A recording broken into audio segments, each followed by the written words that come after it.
his brights on. He like tried to run me off the road. Like it's a small dirt bike. He pulled up the side and he started pushing me off to the side of the road. Like I almost crashed a couple times, and that's when I was starting to get irritated because I mean that's just disrespectful. Mm-hmm. Like I had lights, mm-hmm. and he clearly could see that I had lights, but like I don't know what he was so. Was it already dark at this point? Yes. It was dark out. Yeah, and he. Basically, what happened is I asked him, like, why are you following me? Like, why are you... Cause I pulled over into a church parking lot to let him go by, and he stopped. And then I honestly think he was intoxicated. Mm-hmm. Because he got out and he was slurring his words and everything. He pulled over and you said he got out of the truck? Yeah, he got out of the truck, and he was like, what are you going to do? And what does this guy look like? Is he, like, young dude, or... No, he was like maybe 35, 40. Okay. And he got out of the car and he put big guy or small guy? Oh, he was a big dude. But he got out of the car and he put his hands around my neck like he was trying to strangle me. Did he say anything? Yeah, he was talking a lot of stuff. Christian thinks he's outsmarting everyone, convinced that his story of self-defense will protect him. He is in the oblivion that in the church parking lot, many eyes witnessed his brutal act. Among them was the person who called the police, having seen Christian and his friends in the act. And County 911, where's the emergency? We got a guy down on the road. There was some kind of altercation with a motorcycle. It looks like he was assaulted by a guy on a bike. So he's unconscious? He's not moving.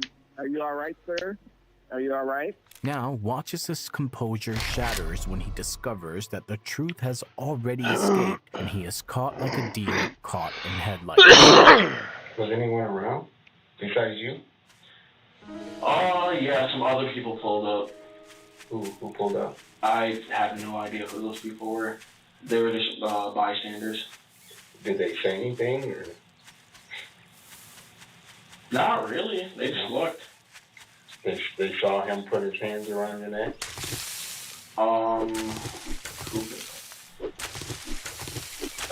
Okay. But these bystanders, I mean, stuff after everything was over. Yeah. You said he wasn't involved in the beatdown, so how would he see when he put his hands around your neck?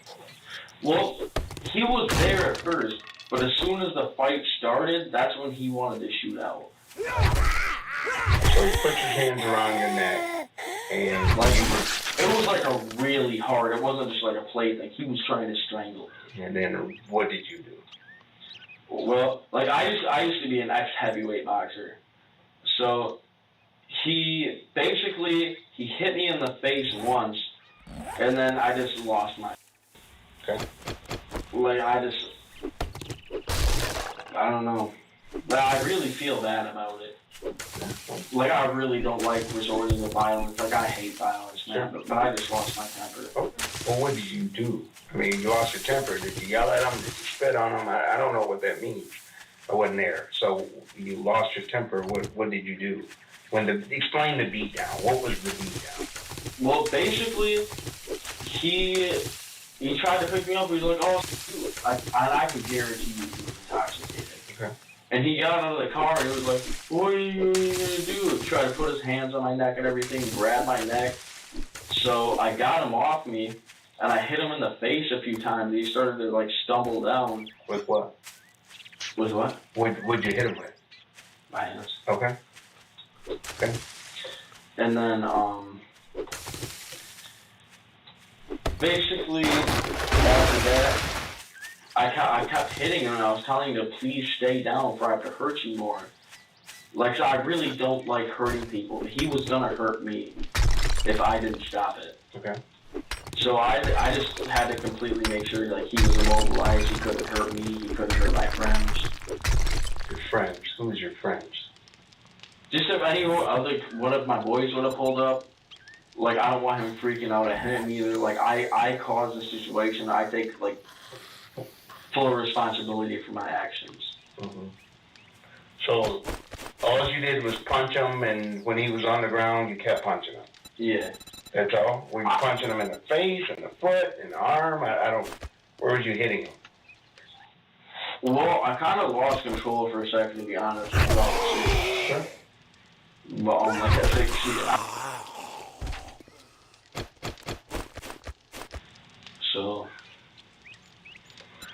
So then, it sounds like you gave him a beatdown, is the way you described it, right? Yeah. And then how did it end?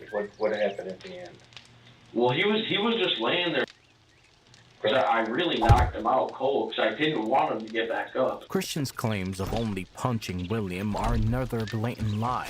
That night, he wore steel-toed boots, which he used to viciously kick McFarland, leaving him incapacitated. Medical reports reveal the horrifying extent of the attack. McFarland's chest bones were shattered into fragments described as Rice Krispies. Christian brags about being an ex-heavyweight boxer who never resorts to violence.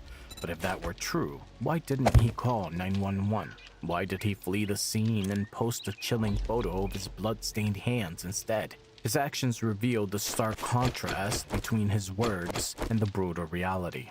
You guys do the beatdown, or you do the beatdown, and you go back to your place? Yeah. Okay.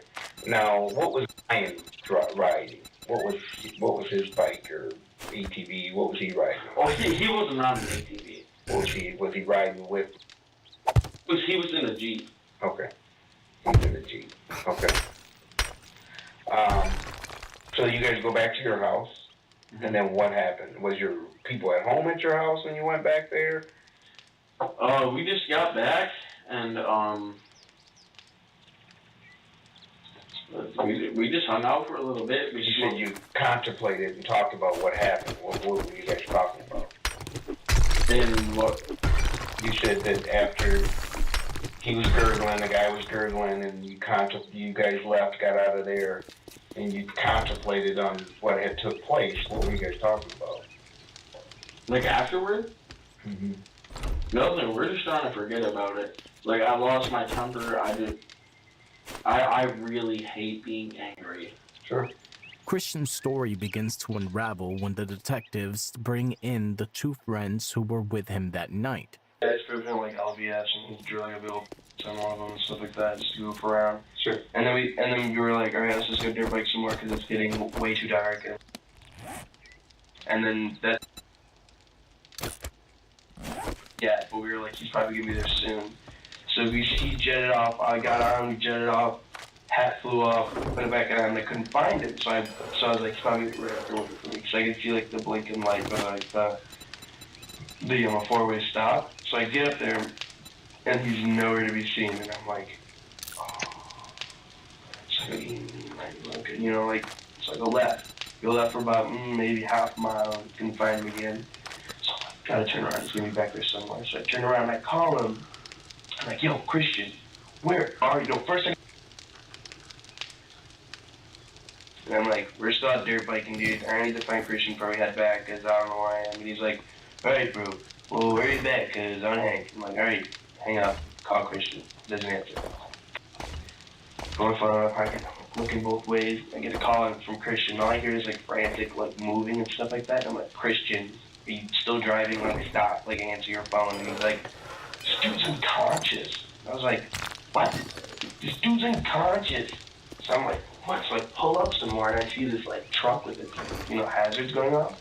I'm like, what the So I pull up. So let me ask you this. So you're on the phone with Christian as this is going on? Yeah. Okay, so you call him, he answers, he says this dude's unconscious. And I was like, what? And then I hung up and I put it in my pocket, pulled up to see where he was, because then it was just like a bunch of like muffling. It sounded like he was going like this. And I finally saw the truck, so I pulled up and he was like right there, and this dude's like laying there unconscious. And I'm like, dude! And he's like, dude, he choked me. And I was like, what? And I was like, we need to go, bro. You just knocked him out. Let's go, bro. And he's like, all right, bro, let's go. And he was like trying to like pick up his dirt bike, and like people started showing up and started like talking to all these people and everything. And I was just like sitting on the ATV like, what the fuck? And then he got on and we just jetted back to his crib. Okay. So you get back to his house. Yeah. Pull these things in the garage, and then what'd you guys do? And then we sat for about maybe an hour, smoked some cigarettes. Cigarettes, ate a little bit of food. And then we were like, I'm gonna go back to my house. We were like, sure. Go back to my house. So, what'd you guys talk about it? I mean, very dramatic story, Yeah. very animated on what happened there, and then you're telling like, yeah, they went to his house, eat, smoke, and that was it. I mean, I gotta imagine this is a pretty traumatic event. Yeah, you guys are sitting, talking about what happened. Yeah. What did he say? Christian said that he was driving and the guy like got really close to the back of him. And he's always told me that it's like scary when someone gets to really close to the back of you on like a two-wheeler. Like it's so they touch that back wheel, you're gonna fall. So he starts pulling over and the guy pulled over with him. And I believe him in that part because his bike was parked right in front of his truck. And I'm like, so I was like, all right, whatever. And then so Christian gets off the bike and the guy must have gotten out of the car too. And Christian said he laid hands on him and Christian just beat the shit out of him. And he said it was complete self-defense. Like, I've known Christian for a while now. You know what self-defense is? I mean, it's like when someone, like, attacks you and you use, like, I would say, I guess a little bit. Did that sound like this scenario? As badly as he was hurting, I couldn't tell you. Honestly, as badly as he was hurt, do you think this is self-defense? No. Okay. Why? You were, besides going to Grand Rapids Christian, you seem like you've been in the streets. You got friends who's in the streets. You seem like an intelligent young dude, right? So, This is in a severe condition. Like, sure. Like, punching someone in the face and knocking them out's one thing. And or pushing someone out of the way or something like that. And then doing what? After you push them out of the way, you get the hell out of there. You know what I'm saying? Yeah. But apparently he was like kicking him and shit and like all of this like extra shit. I was just like, Do you think that's a little extreme? it's not a little extreme, it's a lot extreme. Like, Sure. I was knocked out at a party once and the guy slammed my head in the cement, gave me a concussion. Right. Like, I don't like fighting. No, and and I'm just going based on Christian's story that this guy came and grabbed his neck. This friend is none other than Noah Bolowski, the one who snapped the infamous photo of Christian and posted it on social media. The way Noah speaks, it's clear that the incident left him deeply shaken. Despite being Christian's friend, even he recognizes the sheer inhumanity that Christian unleashed that day. His other friend will also agree that Christian indeed went too far that day. Were you there when he took that picture? Yeah. Okay. It was on his porch. Do you know why he had him take his picture? No. Did he ask him to take his picture? No. Did Christian ask him to take it? No. I'm not really sure. Like, the picture was just taken. I think he just didn't even say anything, just took the picture. Okay. Did you take any pictures of him? No. I just want to forget that. Like, I didn't want any pictures of it. You said you have not had any contact with Christian since. No. Via Facebook, Instagram, Twitter, these are all things we can check. Yep. No contact with No him. contact. Okay. Don't even have his number. So you're mainly...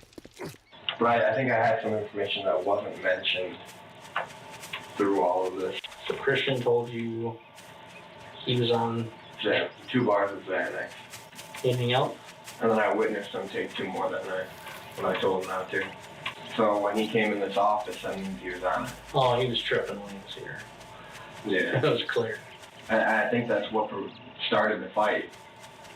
Was, He felt like he was invincible because he was on Xanax. you ever taken it? You know. I'm just wondering, I've never taken it either, I'm just wondering what it does, what it makes you feel like. I heard it makes you like mellow and like, but in his case, it didn't. Clearly he was not mellow. Right. It made him violent. So, anything else? No. Christian was under the influence when he committed the crime. It's quite evident now who was actually intoxicated. Up until now, the detectives have been patient with his behavior, but he's in for a surprise. Y'all about to lock me up. Completely honest with everyone. Oh, I'm being completely honest with you guys. Okay. I'm not being completely honest with everything. Okay? And I don't want to appreciate you trying to come up with a story that self-defense, and this guy grabbed me by the neck, and I don't have the forms with me, but do you realize there was an event at the church when this whole thing took place? You were so angry, you did not realize who was around, who was watching, who was listening. So, you know, what I said earlier, and I know you're concerned, you said, you know, I don't want to go, you gotta be honest, okay? And I'm not yelling, screaming, I'm being just, you're being cool, bro. I'm just, you gotta be honest. You know, I've done this job way too long to know, one, you're not giving us certain names because I think this might be your boy, you don't want to tell on your boy, blah, blah, blah. We're going to find out. So that's not going to help you out when we find, or if it was another couple guy, I don't know. We'll figure it out. But the thing is, you're not being 100% honest, okay? Because there's two sides to the story, okay? One is yours, 2 and 3 is your buddies, 4 is the victim. So then you kind of look, all right, is the victim story going to match up to your story? But in this case, it's easy. Because we can take your story out and the victim story out, and we can talk to witnesses who don't know you and don't know the victim. So for a case like this, it's simple. I mean, we just talk to the witness. What'd you see? What'd you hear? Who did what? Who did what next? It's better than catching it on video because you have witnesses who don't even know you and don't know. It's different if I say, Christian, yeah, we got 2 witnesses. Well, who are they? Well, it's the victim's cousins. Well, then that doesn't make sense. Of course they're going to say, you did this. These are church folks leaving a church, driving off, and witness this whole thing go down. And you guys didn't realize that they're standing watching this thing go down. They watched what you did, what you guys did. They heard what was said and what happened, and that's how we ended up there. Is because they were the ones that called 911. No, that's understandable. So your story is not even close to what these witnesses, these poor folks, saw. It's not true. Can I get an attorney in here? What's that? Can I get an attorney in here? It's up to you. I'd like one right now.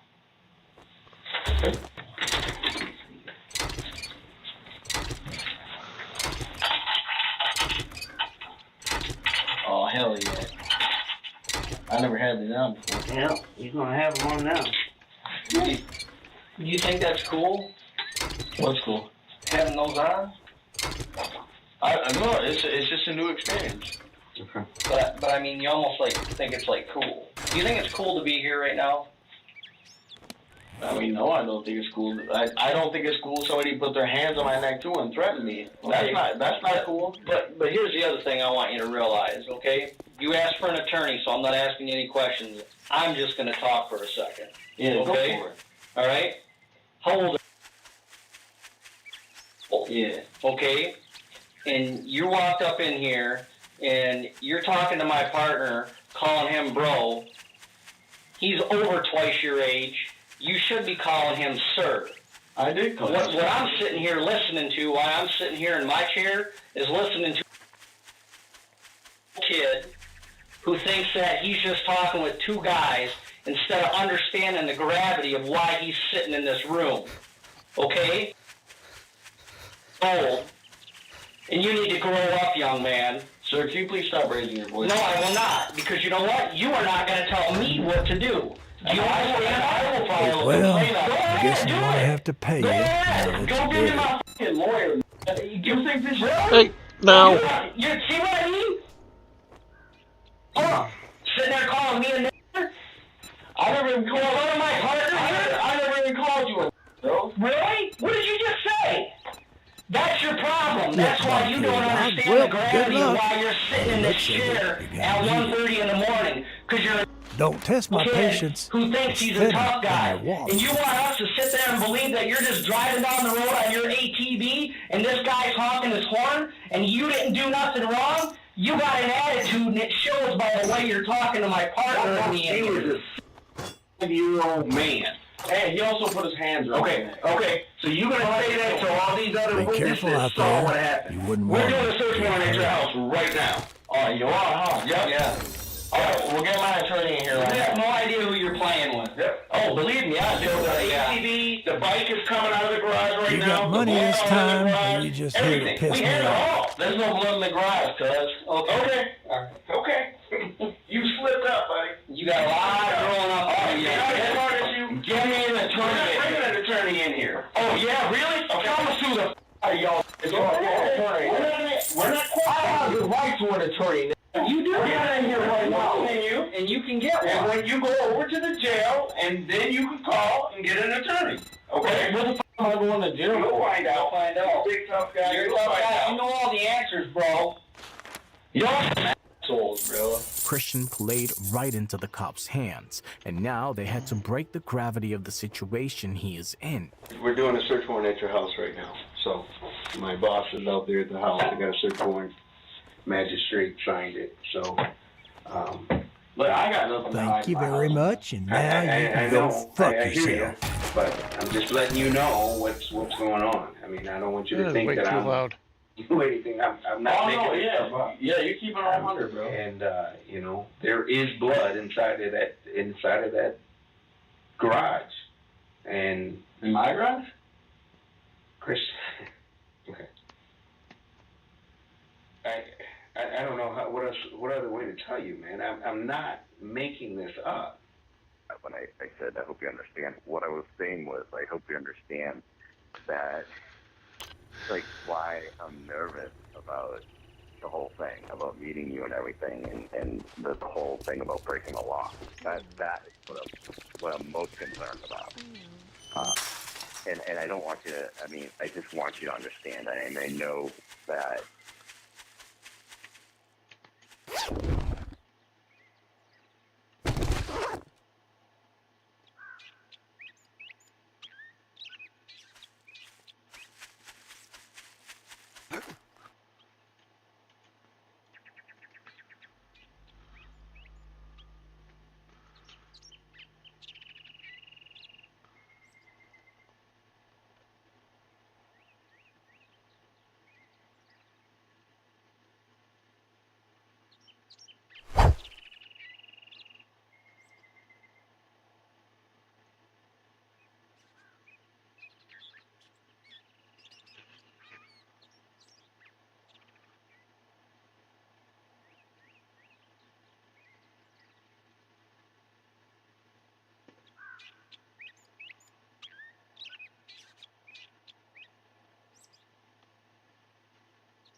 Ow.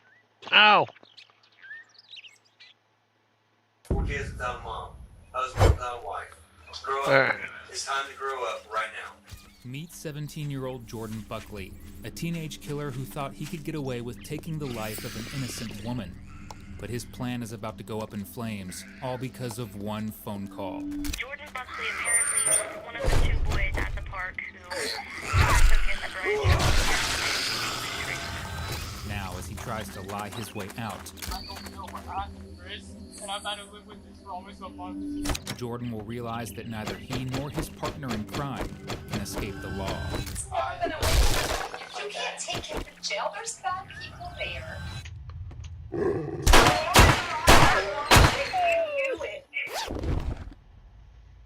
On September 2nd, 2019, dispatch in Hocking County, Ohio received a distressing 911 call from one of the most peaceful places in the county.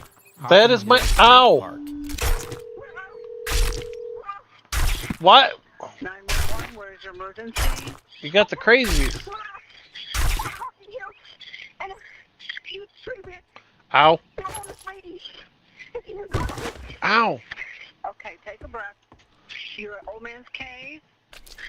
Yes. Okay, and what happened?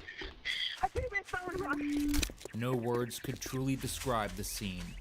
In beautiful Hocking Hills State Park, 46-year-old photographer and mother of four, Victoria Schaefer, was eagerly taking senior pictures for some local students. When she sat down on the steps of Old Man's Cave, she was suddenly crushed by a 74-pound, 6-foot-long tree limb that came crashing from above.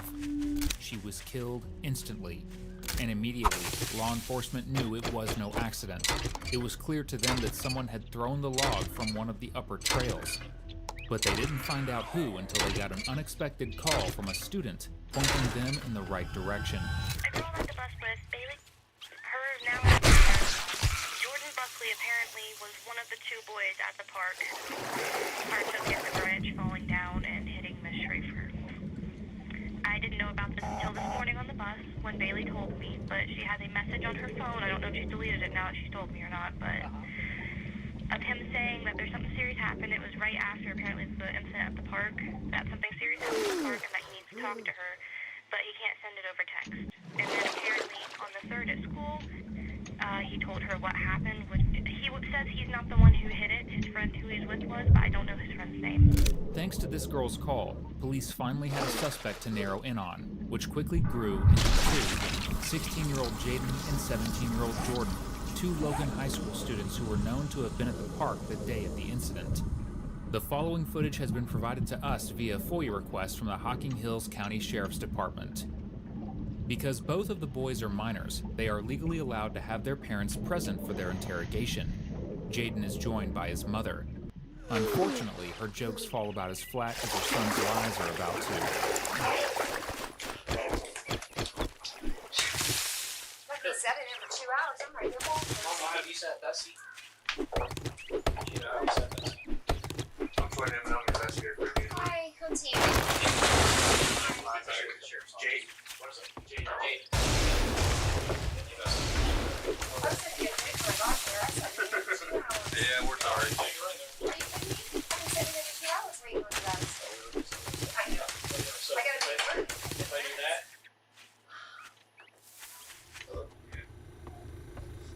okay, good. Cool. Good for what? So, Oh. yeah, that's why. Sure. So, Mom, what was your name, Timmy? Yeah, my name's Tina. T-A-M. And why? I remember how you said that. I knew my guy got me then, Bonnie Carter. I do. Yeah. Was that? That's my man. Oh, yeah, I know Dog very well. Yeah. Yes. We've been together for years. Yeah, he would have been here if I knew it was going to take 2 hours to talk to you. Little does she know, the only reason it took 2 hours was because police were questioning her son's friend, Jordan Buckley, and the things he had to say would probably make her do worse than ask for a manager. What happened to the officer, the guy that I was supposed to talk to? Officer Cable?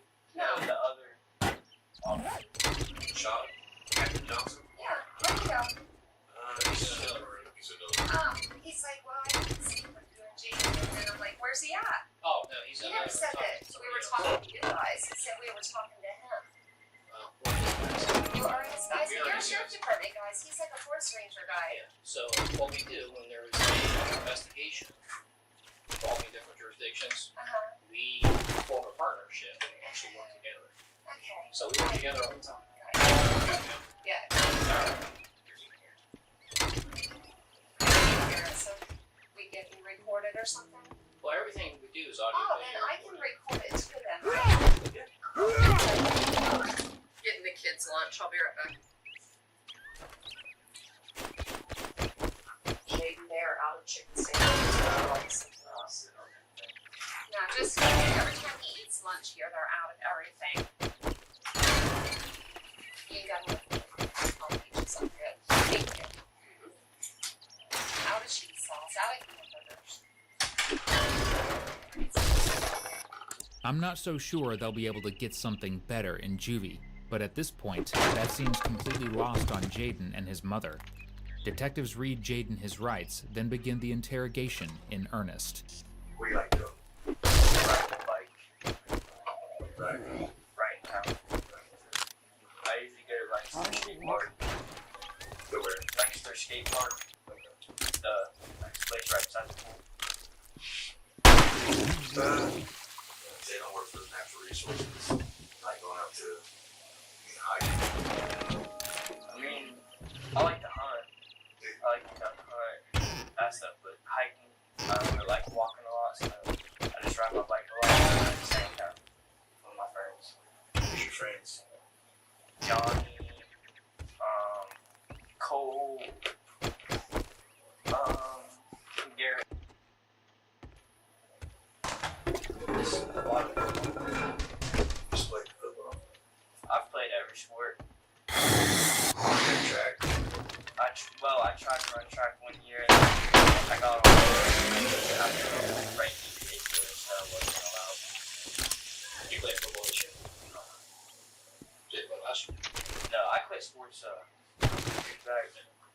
But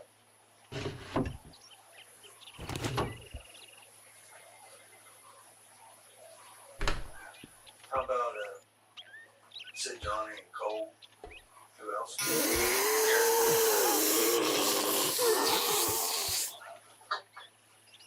Jordan. Jordan? Jordan? I know a lot of Buckler. I mean, he rides scooters.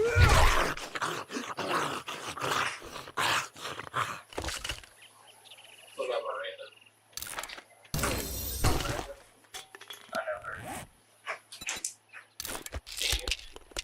Yes, I know. I don't know about that. You just know their computer. I don't know. Like, I don't know their last name.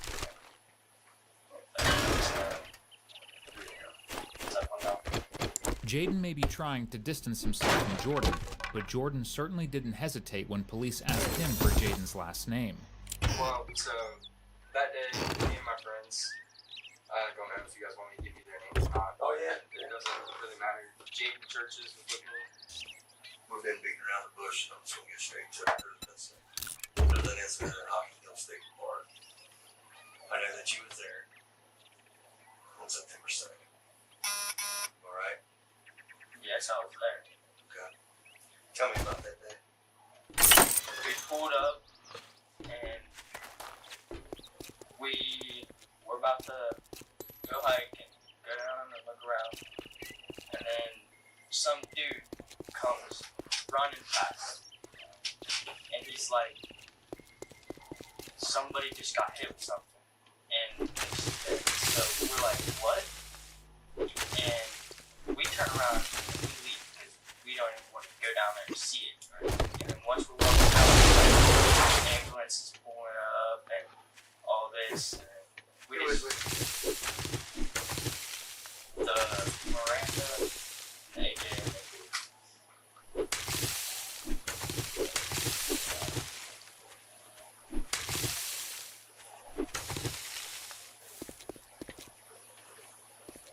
How'd you guys get there?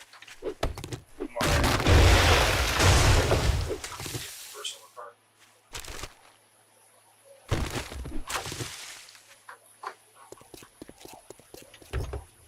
What'd you do that day? How long was you there? We were there not that long. We was just about to walk down the stairs when the guy came up out of the stairs and ran past us. Some darker. I don't know. I don't know how to explain how someone looks. He just. What do you mean? I don't know. Why was he running? Because I just told you he was running up the stairs, and when we was about to walk down there, he was like, some girl just got hit by a branch and thinks she's dead. So we turned around and left. So you pulled in, got out of the car, just walked over there, and this guy come running up. You guys just turned around and walked off. Well, we went down in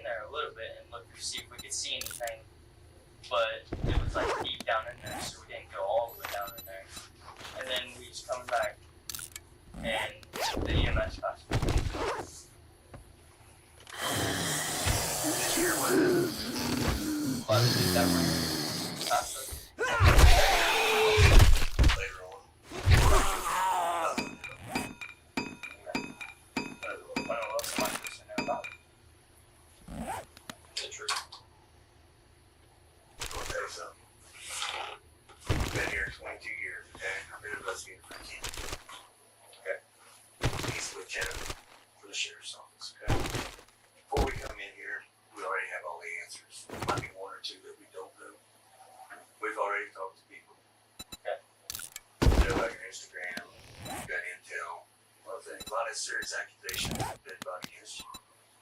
And this is the time to tell the truth, to help yourself. Because right now, it's really serious. Really, really serious. And you need to be honest and upfront. We know a lot more than you do. Because he's underage. He's underage, and it sounds like you know exactly what happened. So maybe you should tell me exactly what happened, and then I will talk to you. Because I don't like you saying that you knew what happened. Okay, then you know what happened. So good. Then we'll go in the other room, and you can tell me if you participated in this. It's You're saying this result in the death of a lady. No. Somebody ought to be proving it to me before they're saying something I have to experience it. What we want to know, was this an accident? I'm not liking this. I don't like this from day one. I don't like it either. Excuse me, I know that. I have felt very bad about that. That is serious. It's a horrible thing that for you to sit here and say that he had something to do with this. And Mary, you know that that's beyond shadow of doubt. The other thing we want to know, was this an accident? Was this something you weren't meaning to happen? Things happen for who knows what things happen. I can answer this. But I want to know, was this an accident? Or was this something that you meant to happen? Because that's a big difference. Trying to do this is one thing. I didn't do it. I was there. Police are well aware that Jaden was there, and they know exactly what his plan to avoid the consequences is. Because just a few hours earlier, Jordan tried to use the exact same fake story. That is, until he realized that his freedom might be worth throwing his friend under the bus. So, obviously you're ready to start rambling, let us want to hear, we want to listen, so spill. Well, so that day, me and my friends, I don't know if you guys want me to give you their names or not. Oh, yeah. It doesn't really matter. Jaden Churches was with me. Miranda. And AJ, I don't know AJ's last name. So it was Jaden? Yeah. Churches? Mm-hmm. Alright, so you two was there. Anybody else? Nope. Any family? Bored. So we were like, well, first we started going down. You know when you go down, you cross the bridge, and you go up. So you was at Old Man's Cave? Yeah, we were at Old Man's Cave. That's where we went. And then when we went there, nothing was happening. But we went up, like on the back side of the hill, and then we came back because some guy told us that some woman Hey, what's up? got smashed by a branch. So we turned around and we went down towards the bottom part. And then we came back up and there was a bunch of like EMS people running past us and sirens and everything. Yeah, so we just left. Alright, so Jordan, Oh, I'm doing all right. I want you to be honest. I finally got Shoujo to calm down. She had the crazies when I came home from work. Detective Robertson, you've been doing this a long time. I've been doing this for a long time. I've worked for the state for 22 years, okay? Before we come in here, we've already got our answers. We ask a series of questions that we have answers to. Alright? So, this is the time to come clean because there's some Oh, she was just kitten energy. She was beating up on Buddy. She scratched up my arm. She unplugged my keyboard. Tell us about the branch being up on top. Some people call it the zoomies. But I didn't do anything. Like I just don't like snitching on people. That's the problem. This is the time. I know, This is but- not about snitching. This is about telling the truth. And telling the truth gets you farther than not telling the truth. So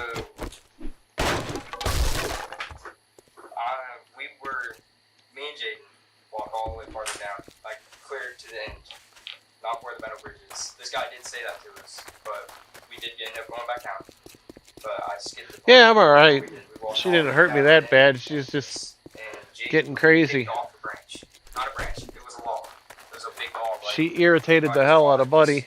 Kicked it, and it rolled off the cliff, and it made a loud bang. So we ran, and we ran into Miranda and AJ. They had no idea. We didn't tell them. That log? Now she's sleeping in my lap. Yeah, it's that log. She tired herself out. He just kicked it.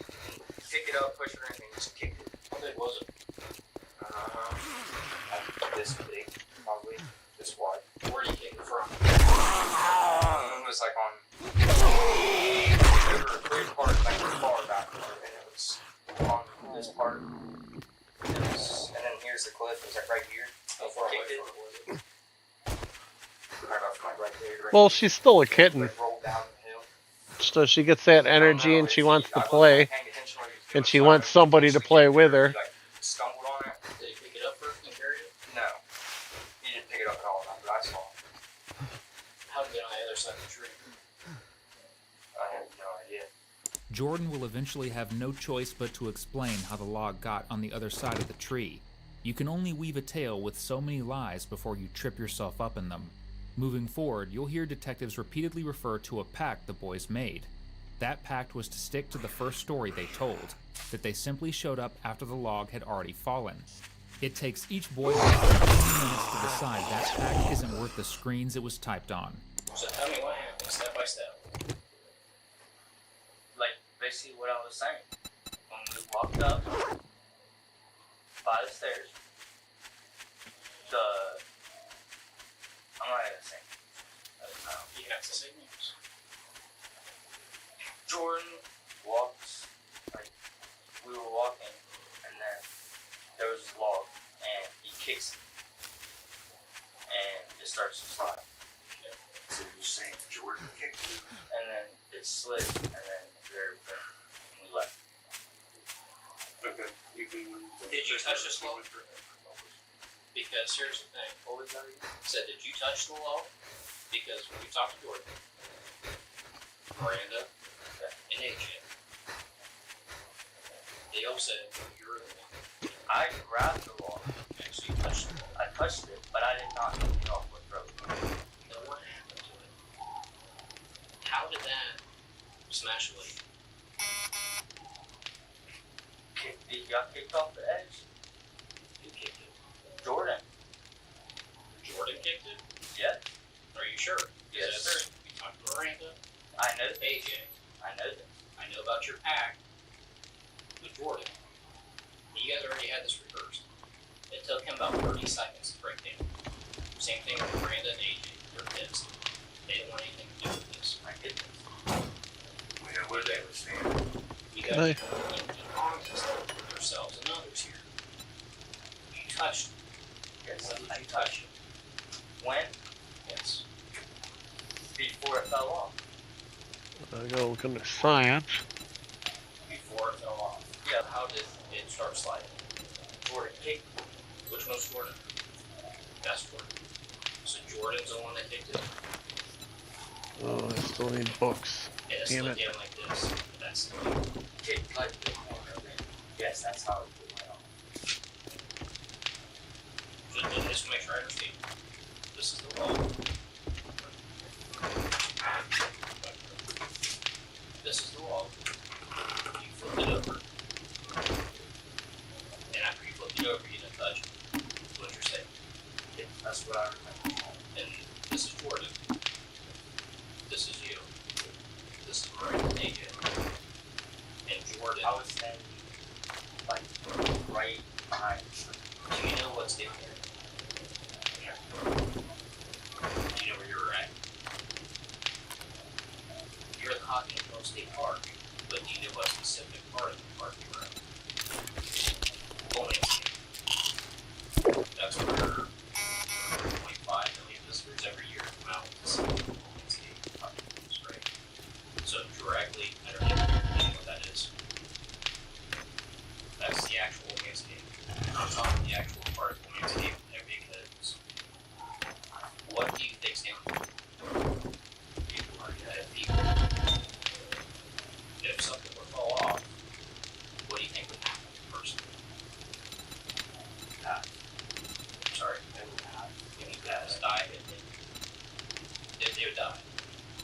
Now, you obviously can't see the doodles the detectives have whipped up, but that's okay, because everything the boys have had them draw is a complete lie. The pile of wood that the log was taken from was 40 feet away from the edge of the cliff on a flat path. The way the trees were staggered along the cliffside would have made it impossible for the log to be kicked laterally down the slope. It would have had to have been picked up. But by which teenager? The log was right here, and kicked it, and it went down. And it rolled this way? Yeah, it rolled that way. That's impossible. Let's go back up there. I thought you were saying this is where the cliff is.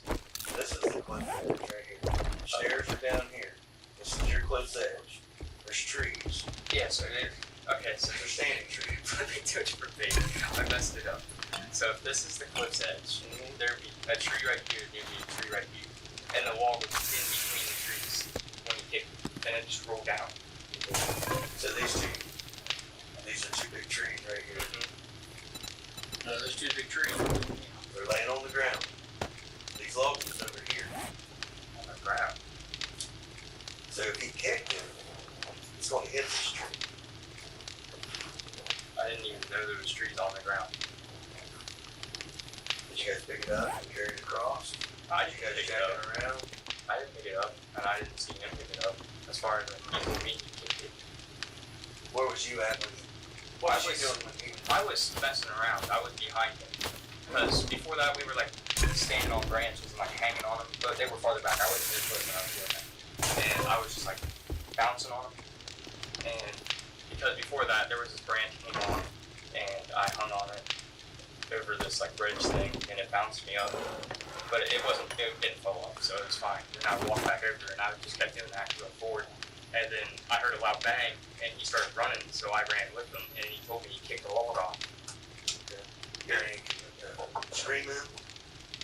I didn't hear him screaming, and then when we ran back, we turned around, and that guy came up to us and said that to us.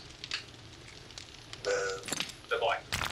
And then the black guy came up and said, he said not to go that way. Okay, so before you guys kicked the log off, was you guys throwing rocks, sticks, everything? No, never threw anything. Wasn't kicking anything off, nobody gone? Are you sure? Yeah, 100% sure. She's done shot fire before. You see that long ago? Huh? She threw anything over, like stick, donations. Did you hear people doing that? Did you hear that? All this. Fucking, I'm bringing it late.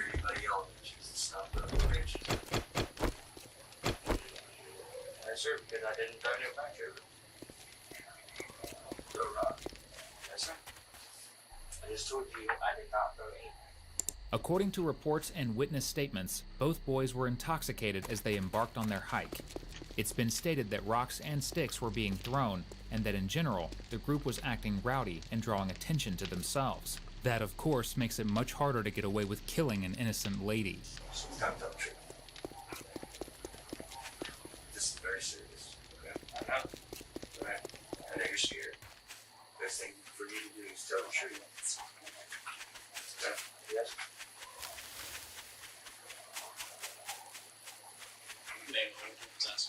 I know, but I don't want you to sit and say, I'm literally telling you the truth right now.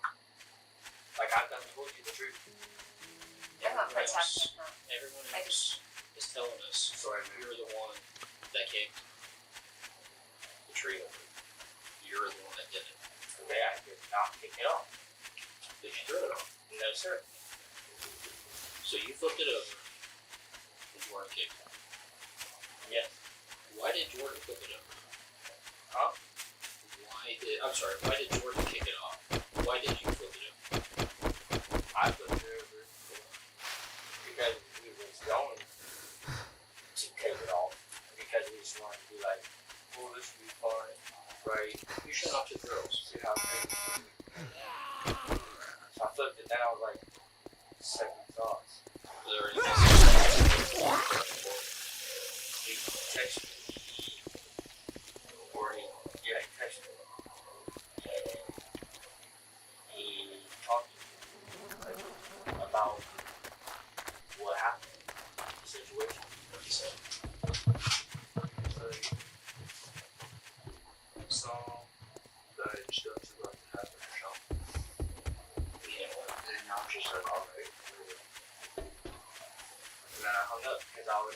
question yesterday. That was out in front of the school.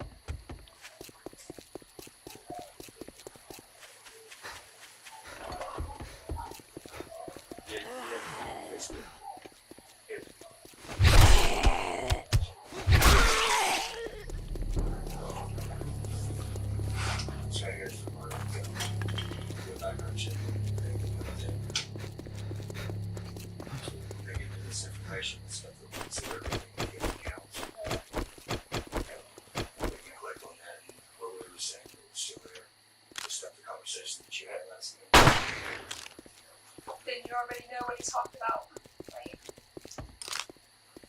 Yes, ma'am. So somebody want to share that with me? So, you know, if someone's truthful with us, or we're up right there, close. Do you mind? I mean,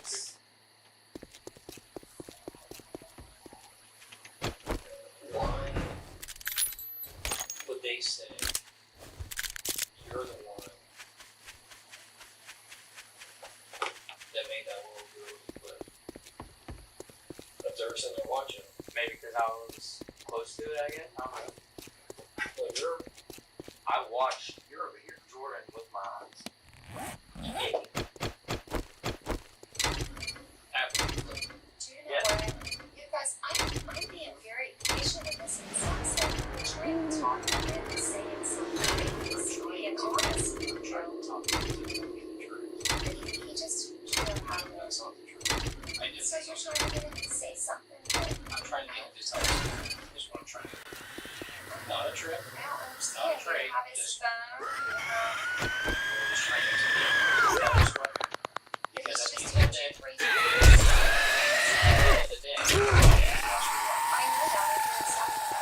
I'm very excited. I was when I heard about this, and then to find out that he was there, I'm. Did you know that he was there? No, I did not. He does not leave this town. But he did it on that day. Exactly. From what I hear, I did not know he was there. So he was not being truthful. No, he was. It's not that he wasn't being truthful. He just didn't tell me that he went there. I didn't ask him if he went there, so therefore it was not being. It wasn't being untruthful. I know what happened. Can you take a lie detector test? Absolutely. Take a lie detector test. It tells the truth. I don't have to, but I'm telling the truth. So, Jordan, take one. It's easy to bring. Verify that they tell the truth. You tell them to verify or tell the truth. Sure. We'll get this stuff over and away. The station's polygraph examiner is going to have a field day because Jordan didn't just agree to take a test, he begged to. I was going through it. Like, you could hook me up to a lie detector test, I can kick it, I can throw it. All Jaden told me was I kick walk-offs. Like, I swear. Oh! Put the lie detector test on me and I'll say the same exact thing. That's exactly what happened. If you want to, I'm glad to do that. Is there anything that you have not told us the truth about? Is there anything you have not mentioned to us that you know about this? Be very, very specific. Like, is there anything else today? Because I don't want to have a conversation in a few minutes. about, like, not anything that I know of, that we didn't really do anything else after that. Where'd you guys go to after that? She, Miranda, and he took left because they wanted us to get out of the car and they took us to one technically around us. So they were crying. They were mad at us. They were crying. So they knew that this happened. Yeah. this happened. Yeah, I told them.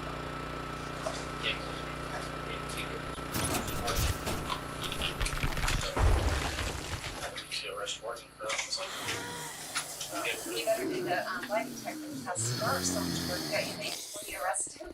You know what I'm saying? It doesn't matter what he says. You guys have to do call, like Detective Paul. Can't do. You think I would let you arrest him?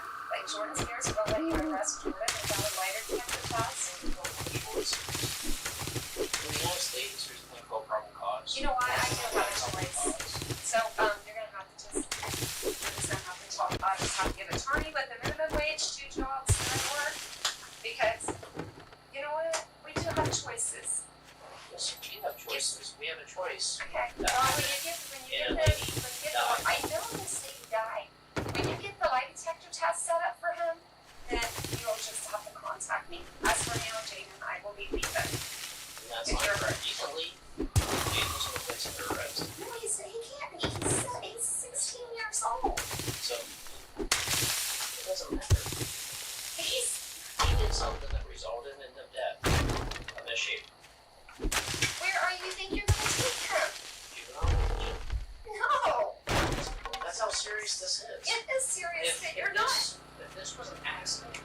That's what we gotta find out now, right now. Yes. If this was an accident, that's what we need to know. Because what will happen is evidence. Evidence of what happened.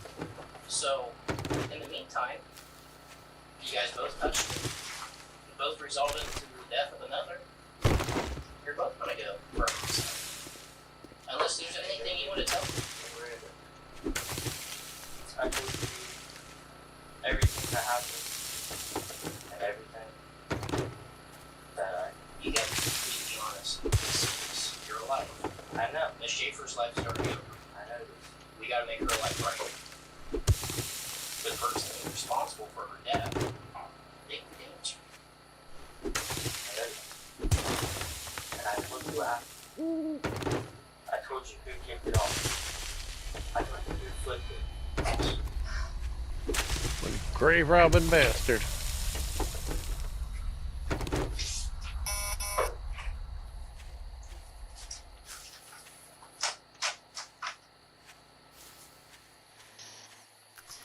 Is that the story you're gonna stick with?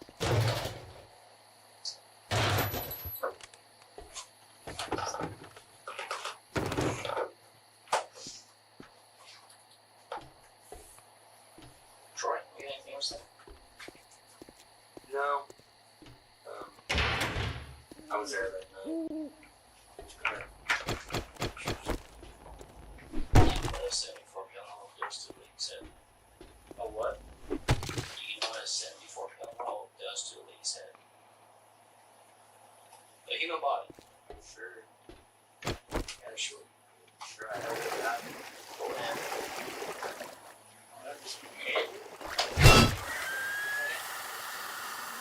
Are you gonna show him a picture of that too? I don't have a picture of it. Good. That's pretty.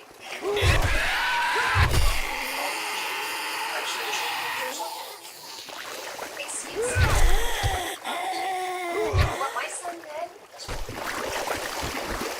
There's witnesses to this. Witnesses. They're all saying each other did it. Until you have some pretty good stuff, then no, I don't want to believe any of that. I don't want to see some lady's head. I don't want anybody to be injured. I'm a lover, I'm a fighter, a murderer. Right, exactly. But no, I don't. And I don't really want Jane to ever see anything like that. Your son, the law, however got kicked over the side, resulted in the lady's death. Right. Which is tragic enough. I agree. So what do you think should happen? I think the lie detector test should be done on every one of the kids that was there. Yeah. That's information that you have, that you already know. So, yeah. So who do you think should be accountable for this? Whoever did it. Whoever was responsible for making the law. Exactly. I agree with that 100%. Yes. Whether it was played, whether I'm sure they put it on purpose because they were playing. If they were playing, If this was an accident? I'm sure they don't just gonna say I'm gonna kill some lady. Let's throw a ball on her head. I mean, who does that? Nobody. There's people who does that. I'm sorry, I'm not in your line. So. In my life, everything's happy. We're happy people. Something negative that comes along.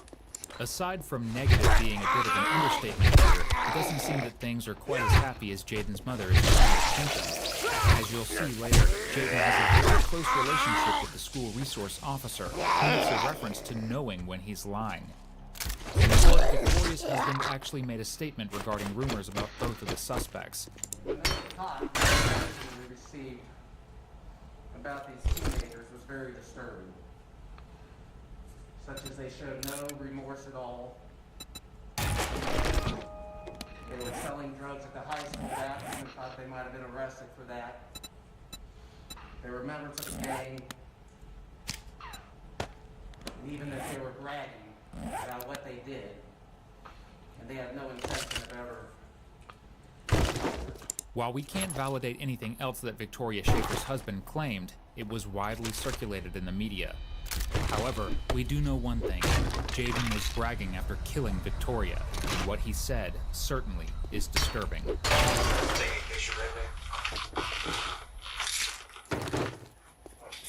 phone was dead. His phone bill was still. Ready to take a picture of it? I don't know. Jordan taking pictures. I don't know. Ask them. Well, if somebody that don't know it, you sure don't want to know about it. Okay. Sorry.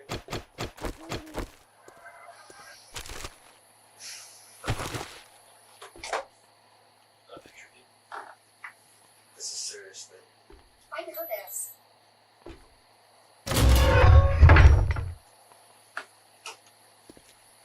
It's a shame. Somebody drove me off a cliff when I was 15 too. It took me years to walk again. I thought I was going to be paralyzed my whole life. I wasn't dead, but it was a shame too. Sorry. We're just talking about what Jane is going to be when he grows up. How am I supposed to do that? This is a trick question. So what messages are up there? What? What messages are on your phone? From Florida? Yeah. None that I remember, like I said. And they go away. As we explained, they don't always go away. On your phone? Yeah. What's on my phone? That's my question. Show us what you talked about last night.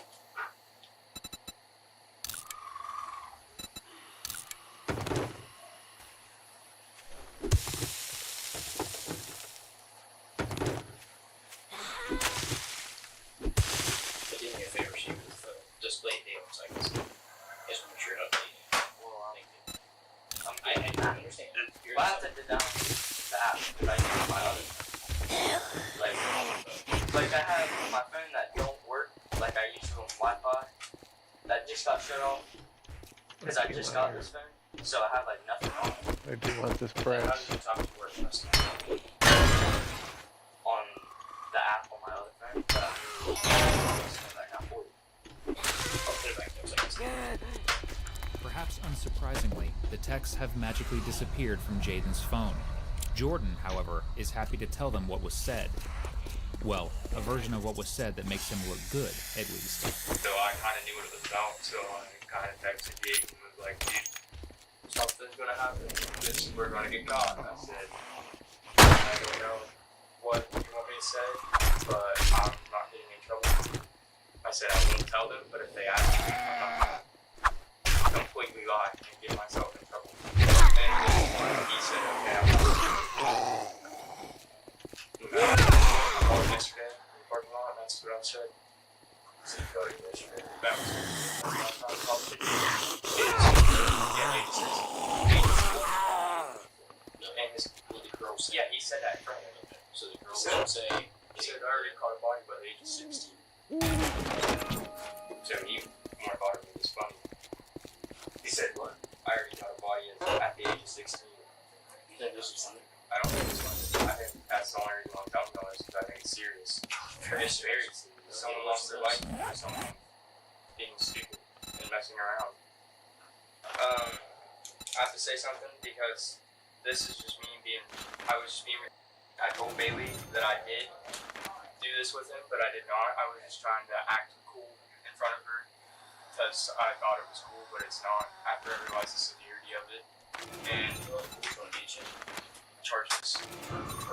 I know, but that's what I'm saying. If it comes down to it, I would literally take a lie detector test for this. Like, if you guys do not believe me, I will 100% take a lie detector test, and I 100% will prove to you that I had nothing to do with it, and I did not touch that ball. Why didn't you say something? Speaking of, I don't know. I was freaked out about it because I thought it was just all going to go away and everybody would forgot about it. You won't forget about it, Dad. No, I don't know. It was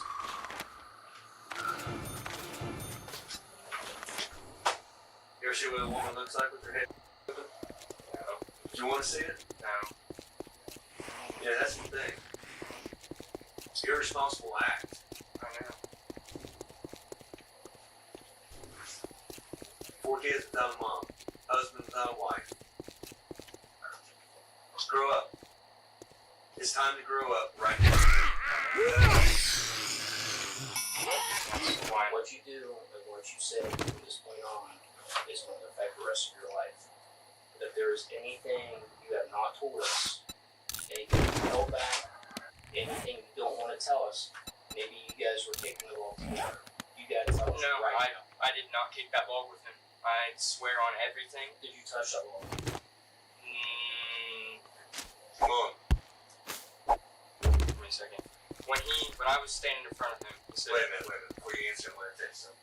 You know what DNA is? Yeah. You do.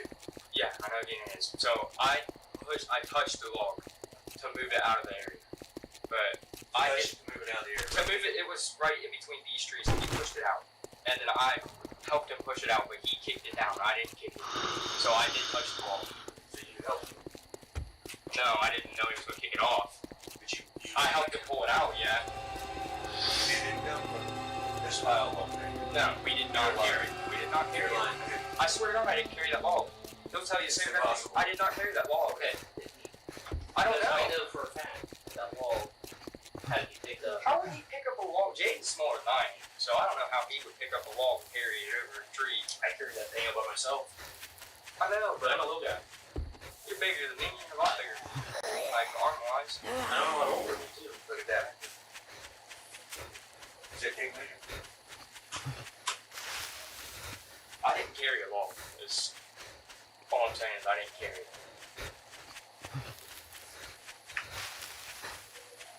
Remember I told you before, we already got the answers. We already got the answers.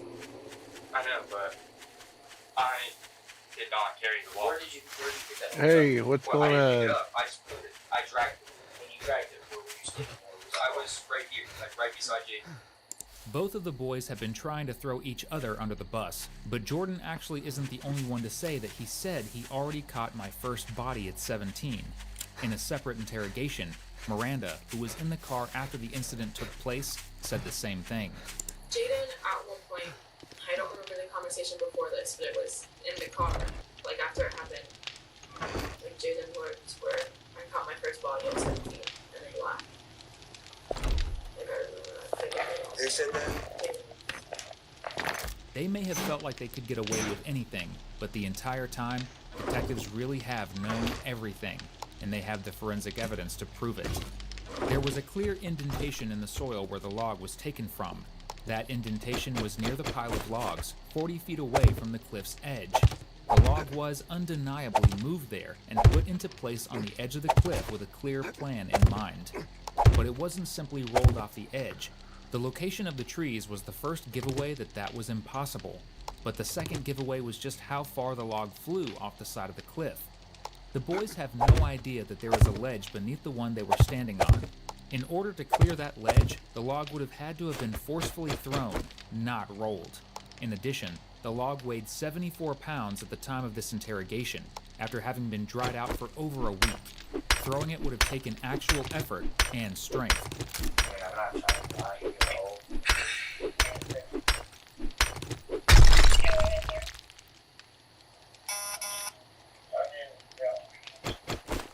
I can't talk to you much about it. Yeah, I can't. Okay. The only thing I will say is you need to be completely honest with yourself. You. I know, I told you what I did. I didn't leave with an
much stuff in my head. Oh, I know what I want to do while I'm here. Ba, ba, ba, ba, ba, ba.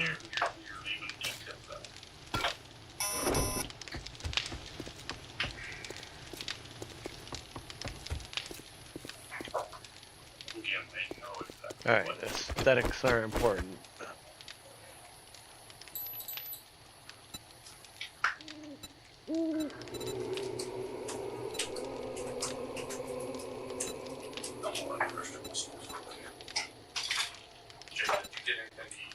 No, they didn't have anything. Did we offer to do here? They didn't have paper cups. I'm sorry, buddy. You want something to drink? Can I get you water or a bottle or something? I got $1. I'm not worried about it. I'm not good. Alright. I'll go get you a Mountain Dew, alright? Down the hall, Jordan finally has a chance to talk to his parents, who were both at work several miles away. Unfortunately for him, he's in for a bit more tough love than his co-conspirator got. Well, why didn't you tell us that you were out on the escape to get with? Because I didn't want anybody to even know about this at all. Because I just wasn't thinking about it. I tried not to. Well, if something like this happens and somebody loses their life, it doesn't matter if it's your best friend. You know, if friends was to do something like this and I witnessed this, I would turn them for it. Just like I would you. So, doing the right thing is the right thing. Somebody lost their mom that day. Somebody lost their daughter. I know. So, every with the details we have, you definitely will. Alright. Is this Dad? It's stepdad. Stepdad. Hey, stepdad. My name's Dust. I'm a detective with the sheriff's office. I am going to ask for a DNA sample, which is a swab. It's a simple swab of the mouth. That way, it says who he is with the crime lab. So that way, if he didn't touch the log, then it'll show it that way. Are you okay with that? Dan, this is probably really something you guys should be talking to Lisa about. Well, I tried to get a hold of her. If Mom Can I call her now and she would answer? Yes. I'm going to text her right now and let her know that you're going to be calling. Okay. So, hey, Dad.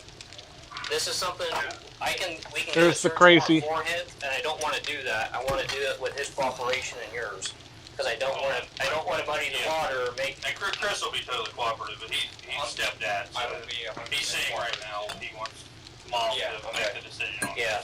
I would just. If it was my choice, I would just let you guys do it right now. Yeah, it just appears better on the surface, cooperation and us compelling him to do something like that. Making him do that. I'm 100% aware that he should do it, and I'm admitting that he will do it, but I've already had my news by my wife, so... I understand, I get it. We will make contact with her, Chris. Okay. I have Jordan in the office with me, along with investigators from ODNR and one of the detectives from Hopkins County Sheriff's Office. Was he there? I mean, Yes. I'm leaving work now. Yes, he was there. It will take me 15 minutes, and everybody, I mean, I know it's already taken place, and I couldn't answer my phone. I know Chris okayed it, but I had gallbladder surgery, and so I don't remember much from that week, so I didn't even know he was there. Okay. Yeah, that's my understanding. You guys didn't know he was there. And right now, he's just being interviewed as a witness. Okay, how many kids were out there? Me and Who was three he with? others. I mean, I'll let him answer that. I was with Jaden Churches, Miranda, and AJ. I don't know AJ's Did you hear him? I don't know any of those people's names. And, okay, so he's just a witness. Are they all minors? One's an adult. But the other two didn't even witness it. They weren't even, like, around us when it happened. It was me and Jaden that were over there. Were you a part of it, Jordan? I didn't, like, push it off. but I moved the log with him. I pulled it out. I didn't know he was going to kick it off, though. But a woman died. Why did you not tell Chris and I this? Because I freaked out, Mom. I freaked out. It doesn't matter. I've taught you to do right, Jordan. A woman lost her life and you knew it. Always coming first is what you do. Part of the investigation, there's evidence that we collect. So I want to ask him for his DNA sample. It's just a swab of the mouth, same thing you get at a doctor's office. Yes. I mean, if he's in the wrong, he knows that I've taught my kids that they take the punishment. Okay, so we have your permission to take that swab? You have my permission to take it, yes. Okay. All right, thank you. We'll see you when you get here. Be Okay, careful. well, we'll see you when you get here. Again, don't rush. We're just talking to him right now, okay? Okay, All right. Thank you. Bye. This is the look of a teenager who has just realized that he is completely and totally screwed, and he's not the only one.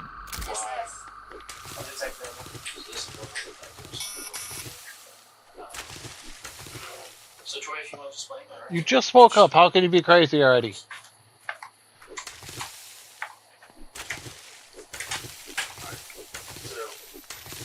Brought you down here. We have enough evidence from your statements and your Jordan's statements. Alright? We're gonna be arrested for right now. We're gonna be detained. We're gonna take you down to JVC. Just the prosecutor and the judge already signed off. But you got to think about this. And what that's doing to me, that's hitting me in the Fuck. head with a log. You cannot do that. Why would you say Because something you like can't that? take people to jail. There's bad people there. Well, there's not good people in jail. There's bad people there. You say I'm taking the log in the head. Because you're trying to take people for something that This is not the prosecutor's office. This is the prosecutor. This is out of my hands. These are the elected officials.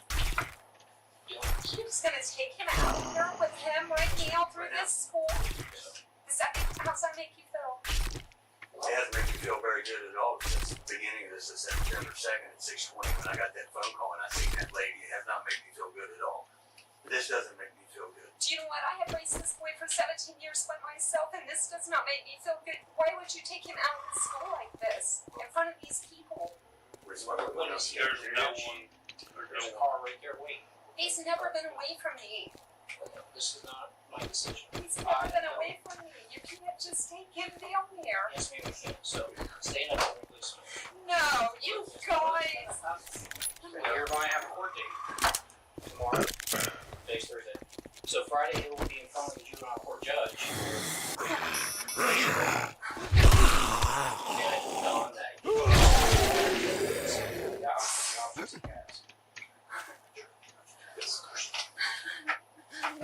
You guys, I'm gonna please get all don't. the students away Grab this.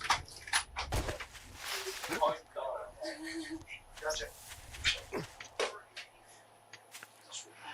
Give us a minute. We have budget cleared out. Jade and I asked them to go out, make sure you get the students out. Okay.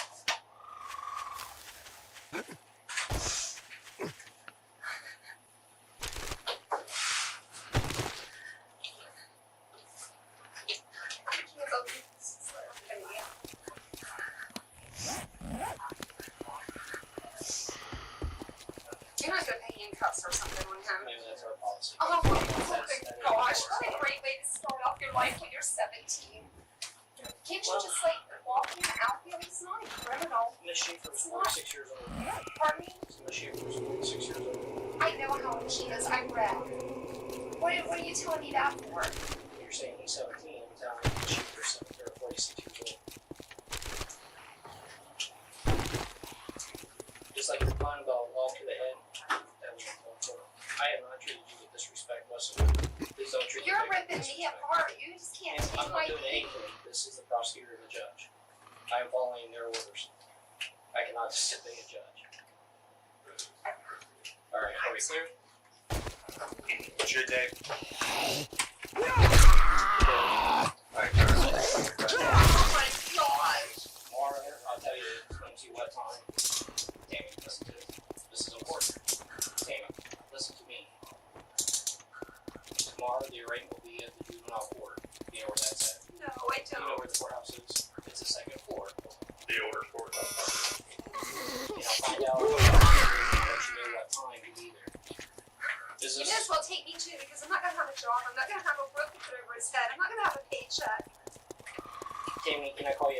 5 number and let you know what time the ring is going to be. That way you can be there. You and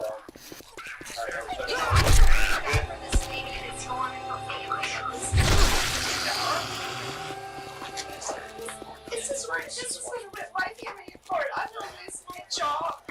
I love that toy more than anything. Tammy, I know. I mean, I want to talk to you about everybody's talking. Tammy, this has nothing to do with you or to do with Donna.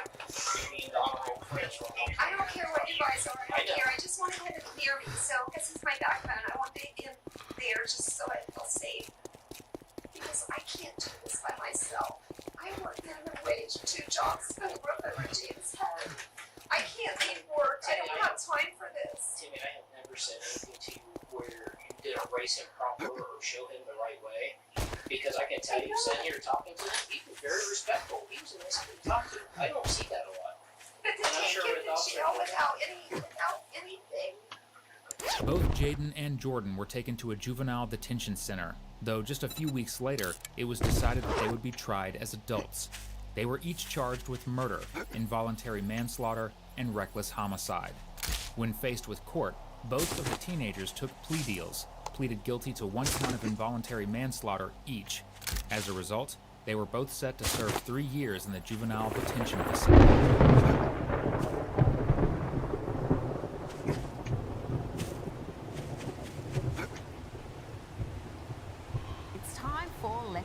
Losing it, and the Democrats are in all sorts of trouble. Their brand is in the toilet and circling the drain, and things are about to get worse with a new congressional map in The Texas. Kick account is having an issue already? House Democrat Congresswoman Jasmine Crockett losing it. She may even lose her seat.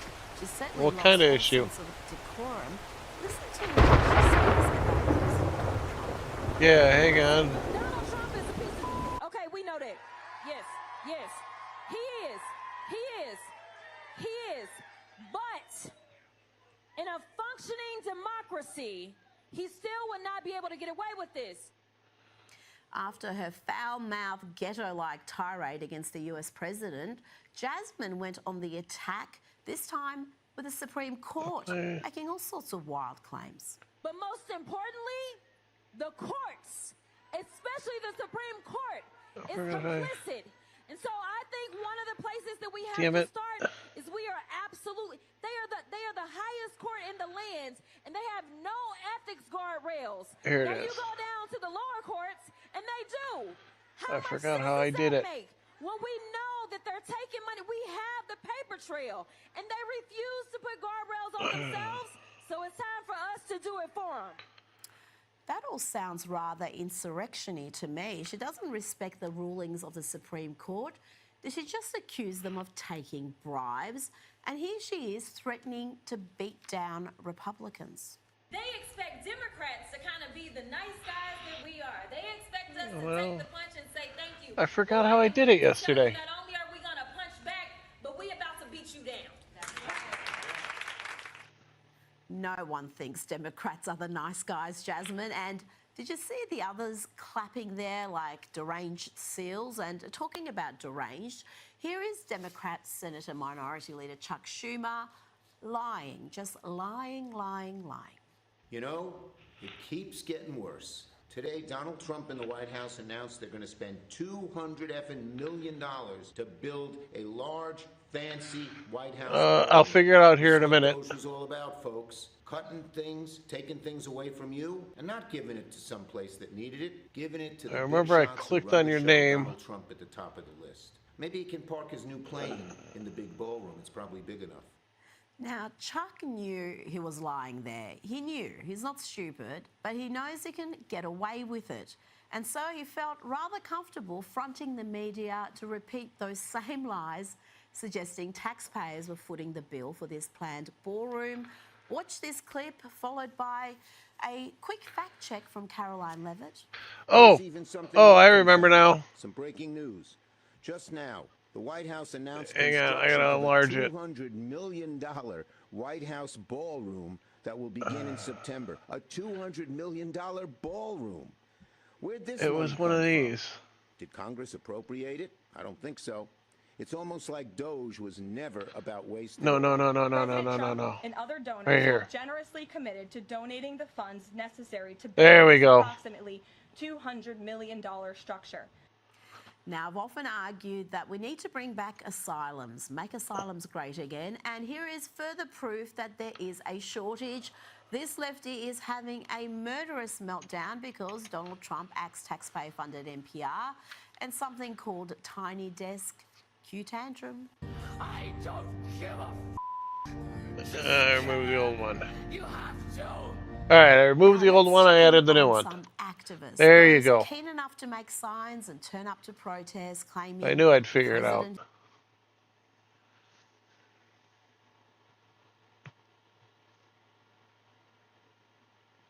Ugh.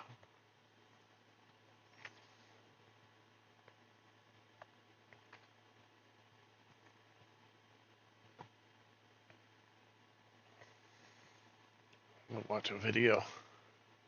Or at least listen to one. What? Are you guys trying to accuse me? When a YouTuber plots to murder her husband. Okay. I just have a funny feeling that there's something you're not telling me. Yeah, see the body. No, you're a mod, no? Definitely did. Dude, you can handcuff me. I could see the little hammer by your name. Because I think you're a liar. I'm fucking tripping out right now, and I don't know what's going on. And this fucking just want to be calm down. What's going on? Todd County 911, what's your emergency? I have a home invasion. My niece is tied up. I am at the verge of untying my niece at this particular moment. Okay, she's tied up. She is tied up and gagged. And gagged? Is that what Yes, you said? ma'am. On February 20th, 2015, the Titus County Sheriff's Office received this frantic 911 call. A woman named Ginger Kesterson had made this 911 call after she was told to check on her niece. As she reached the house, she found her niece, Samantha, in a horrific condition. I am untying her. I can't get It'll be a good morning Okay, when is you there buy anybody, something is there and anybody get the else there? fuck out of here. Is anybody else Well, here? you Where are proved the me kids? wrong. Now Because take your we have 5 reward small and get the hell out of here. ranging from 7 to 1. 7 to 1 years old? Yes, ma'am. Talk to her. Is she able to speak? Yes, ma'am. Hello. Hi, Samantha. I know you're upset, but I'm going to ask you a couple questions. Do you need EMS? No, they didn't do anything to be If you want a job from me, can't say I'm not surprised. Yeah, Good luck. they had me tied up and they dragged me down the stairs to face my husband. And when my husband went in and faced me, they hit me in the face, like backhand slapped me, and so they looked at me then and they said, "I thought that would get your attention, and I want you to stare at this woman. Do you want us to kill her?" And he said no. And they said, "Then tell us the truth." And he said, "I don't know anything." I'm sorry. All right. Can you tell me how many there were? He said 3, maybe Negative. She 4. reminded that there were. She said she couldn't really tell because they wrapped her by her hair and drove her into another room. They wrapped her by her hair and dragged her into another room? Yes, ma'am, and that's where they tied her up.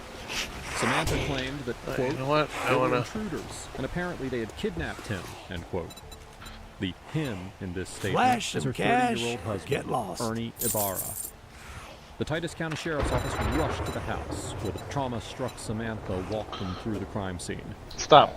So walk me through what happened. Shit, man. I treat you that good and you don't even fucking tip me.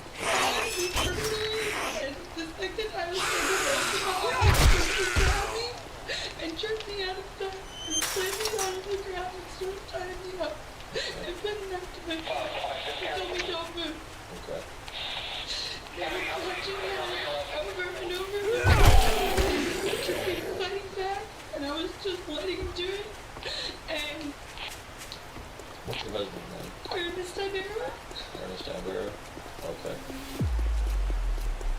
Ernest Ibarra Jr., a Texas native, initially had a deep passion for reading, but by high school he had shifted his interests to computers.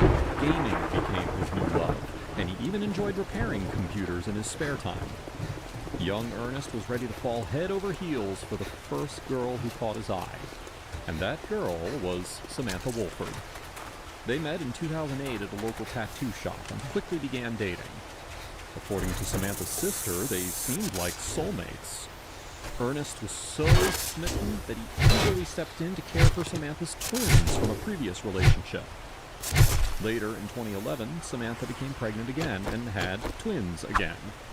By 2013, there was a fifth child, which not only meant a lot of noise around the house, but a lot of mouths to feed. But Ernie was determined.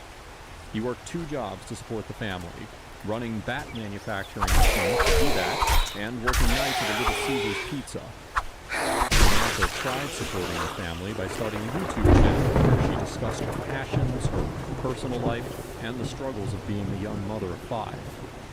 Good morning, YouTubers. It's been a while, but my friend gave me a wonderful idea. Alright, she's getting crazy. So I'm going to She's mess getting around crazy. on it and change it. She wanted to have tips and pointers on how I get through life, so I figured I could do like a daily tip on maximizing your time and making things this year. Her goal was to generate extra income for the household, and as a mother of 5, she certainly got the attention she wanted. Her husband worked tirelessly to provide for the family.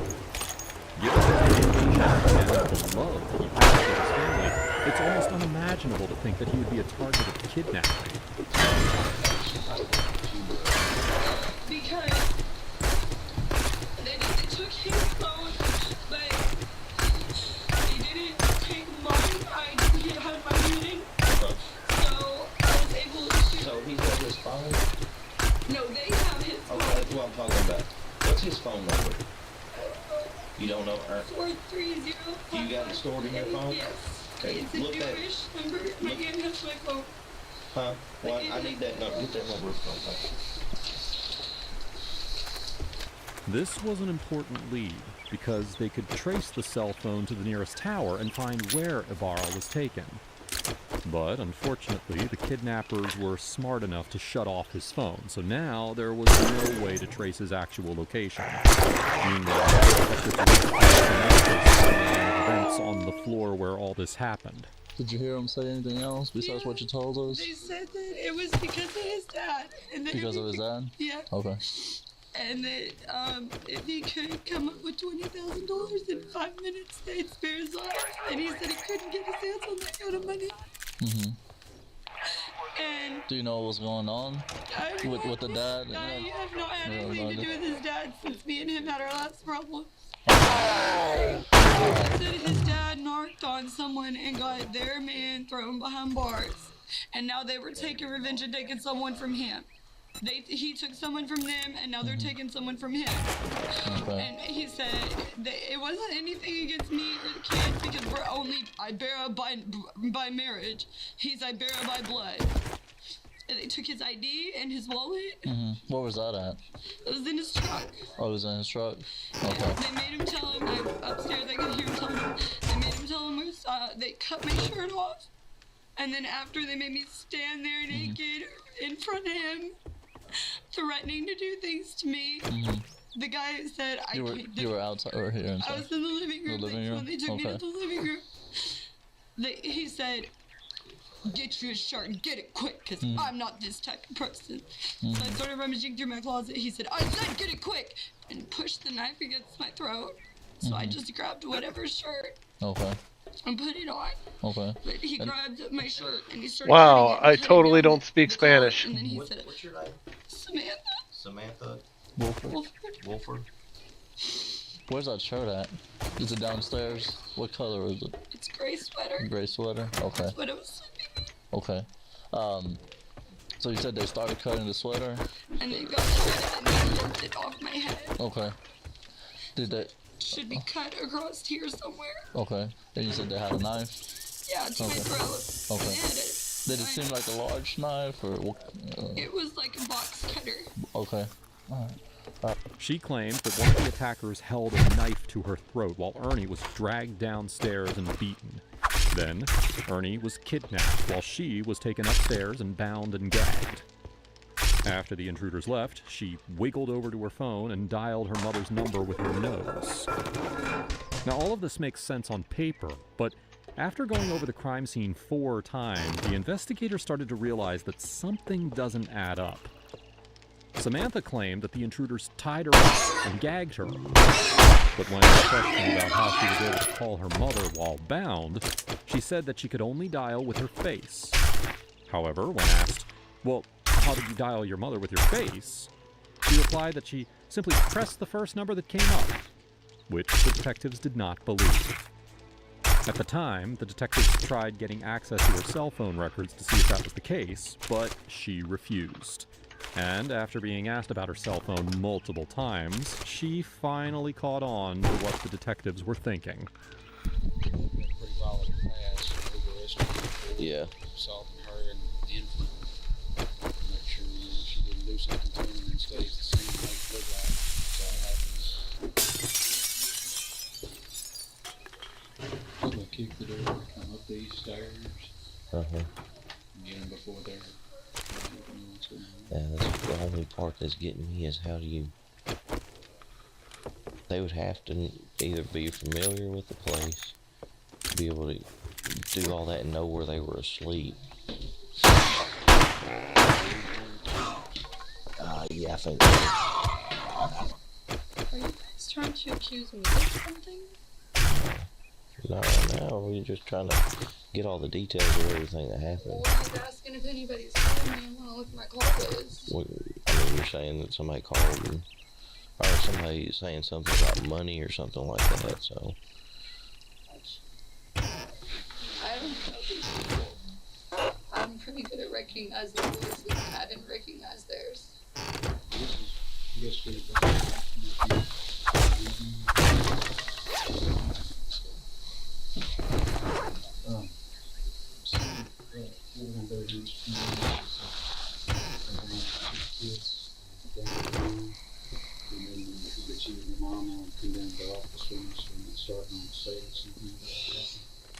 There's more stuff to do in the morning. That's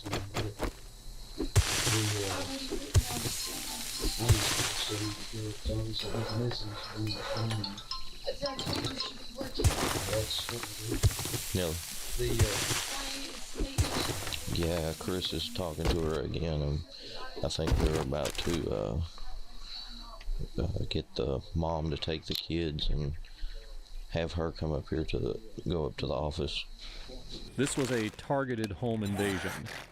And judging by Samantha's story, it is possible that she knows more than she lets on. After giving a witness statement and walking over the story multiple times, the investigators have no choice but to bring her in for questioning to see if that is the story she sticks to. At the same time, she's frustrated, thinking that the detectives are looking into her when the real kidnappers are still on the loose, and her husband is missing. Last year sometime where we got into it. Martin got her notified. He assaulted you and slapped the phone over you. It was the youngest one. The middle one. The youngest.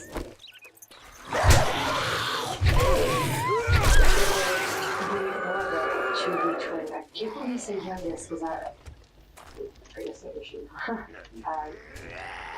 Hayden, I keep forgetting that.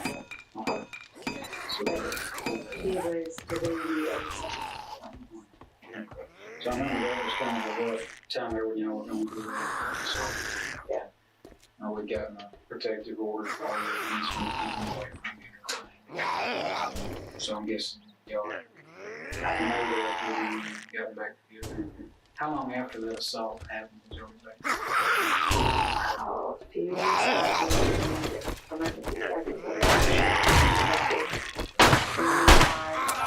And he found out from Tony Jefferson that he started calling me. Which I told you that.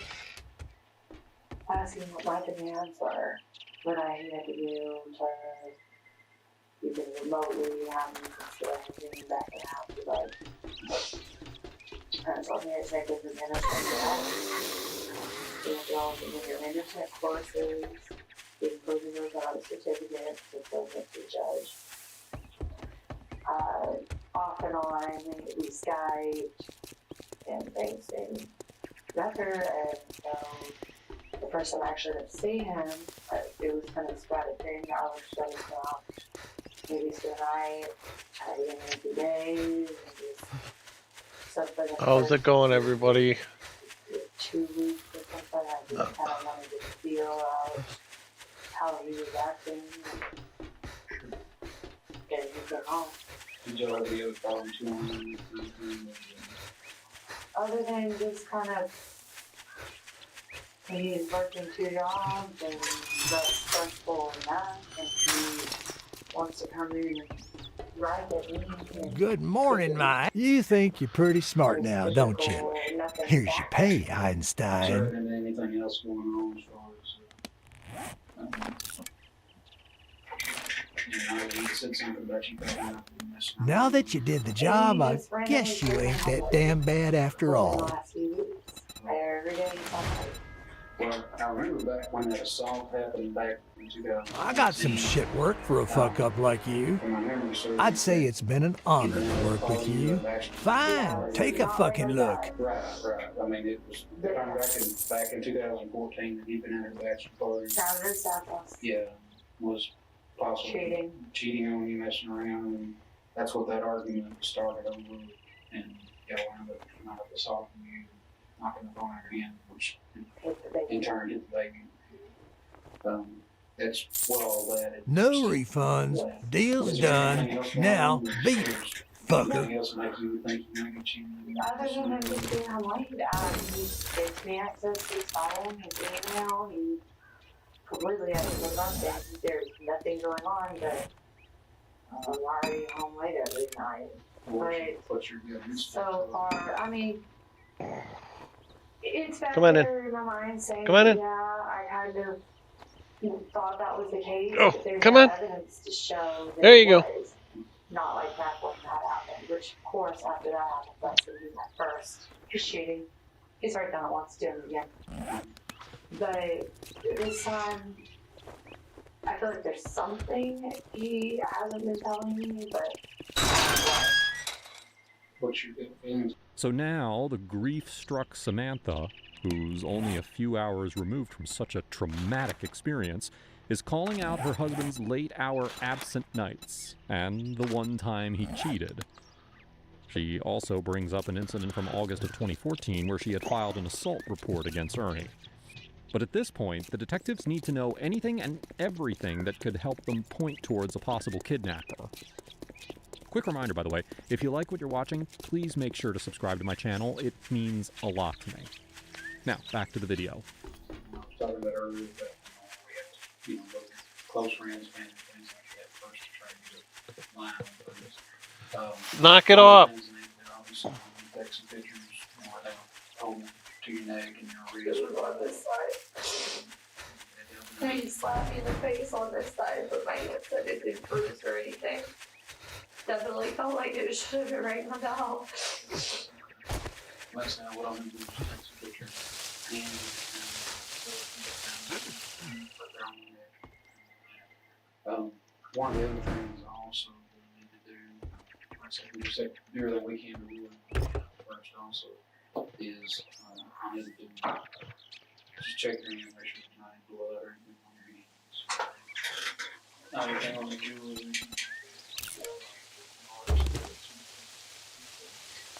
Wow, that's a lot of zombies. Since it was a handgun, you said it was involved. A gunshot resident. Just check your hands, make sure. I've never held a gun in my life, so. What I'll need to do, would you be on consent? Yes. Let me test you. Whatever it takes to get in here, I'll here.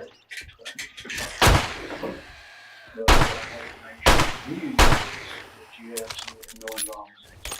No. You weren't fussing, you weren't fighting, you had a hand, you didn't punch him, kick him, stab him, shoot him, nothing like that. No.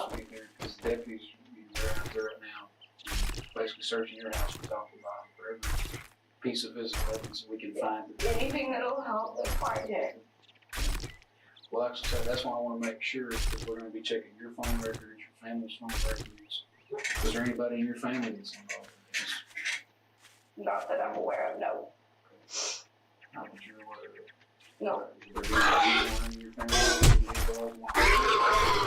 Brett's had problems with him in the past, but as far as taking it to the point of kidnapping him, no.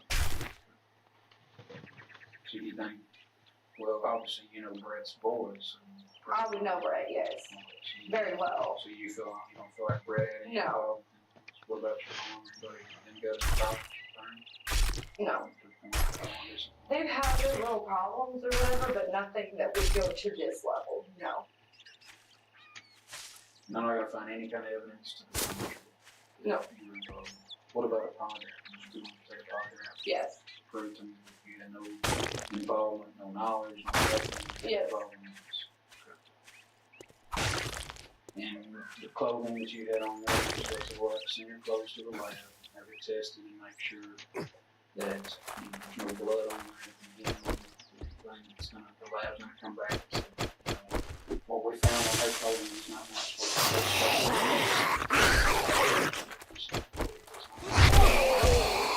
No, it's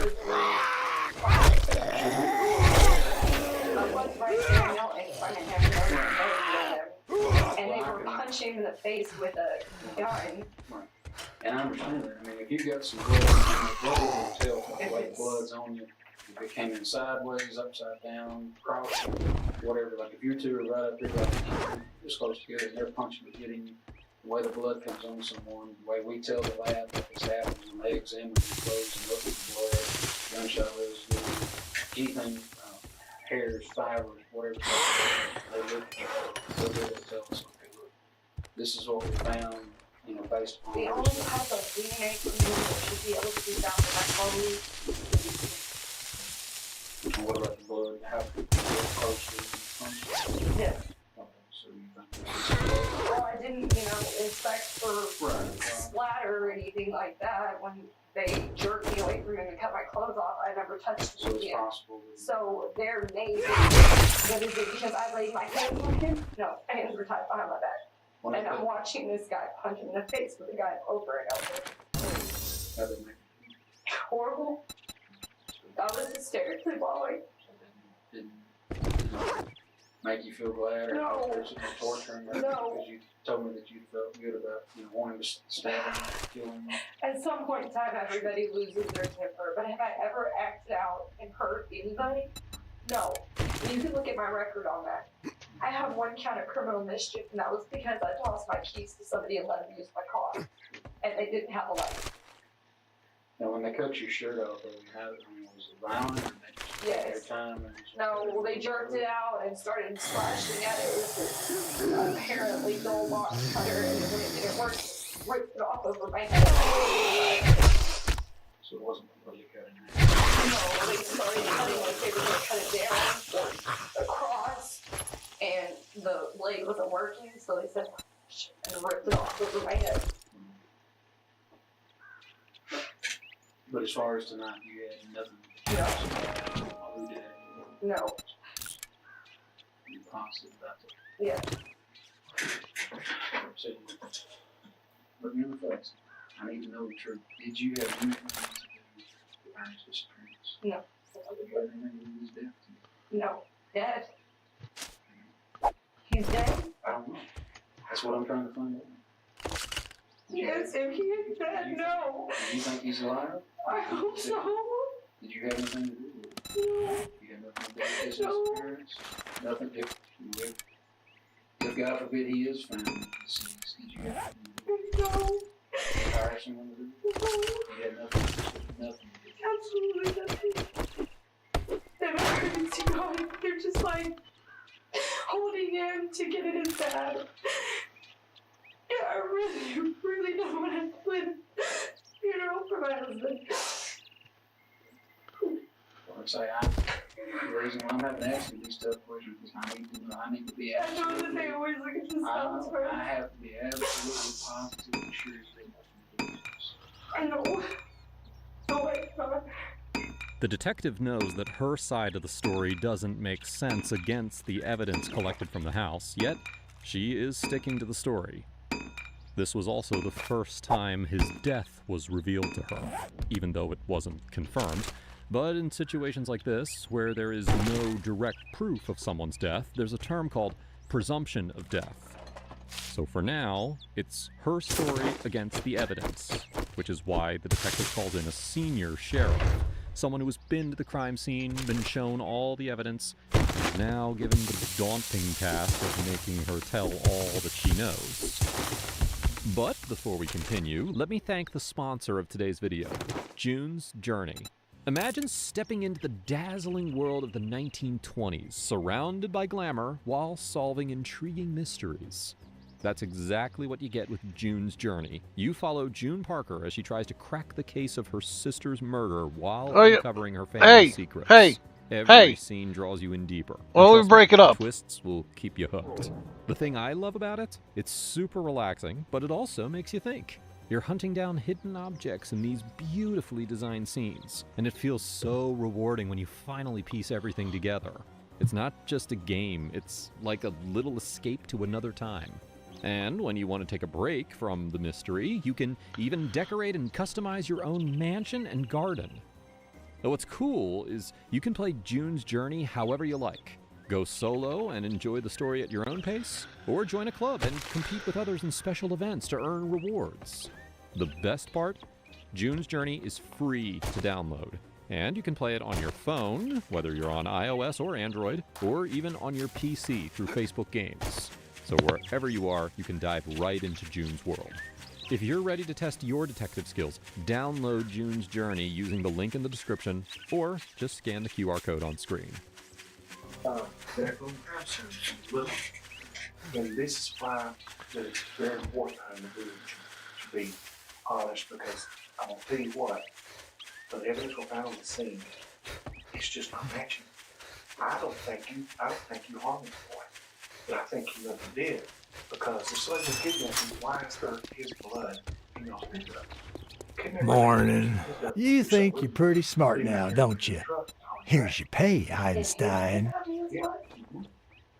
Yeah, somebody, it's apparent to me that somebody used his truck. Take a look, buy some shit, and get the hell out. I told him that they got into his truck because they wanted his ID. I'd go broke with more customers like you. Because they said they needed to verify. Quit gawking. 100% Either they had buy the right something or person, piss they off. said.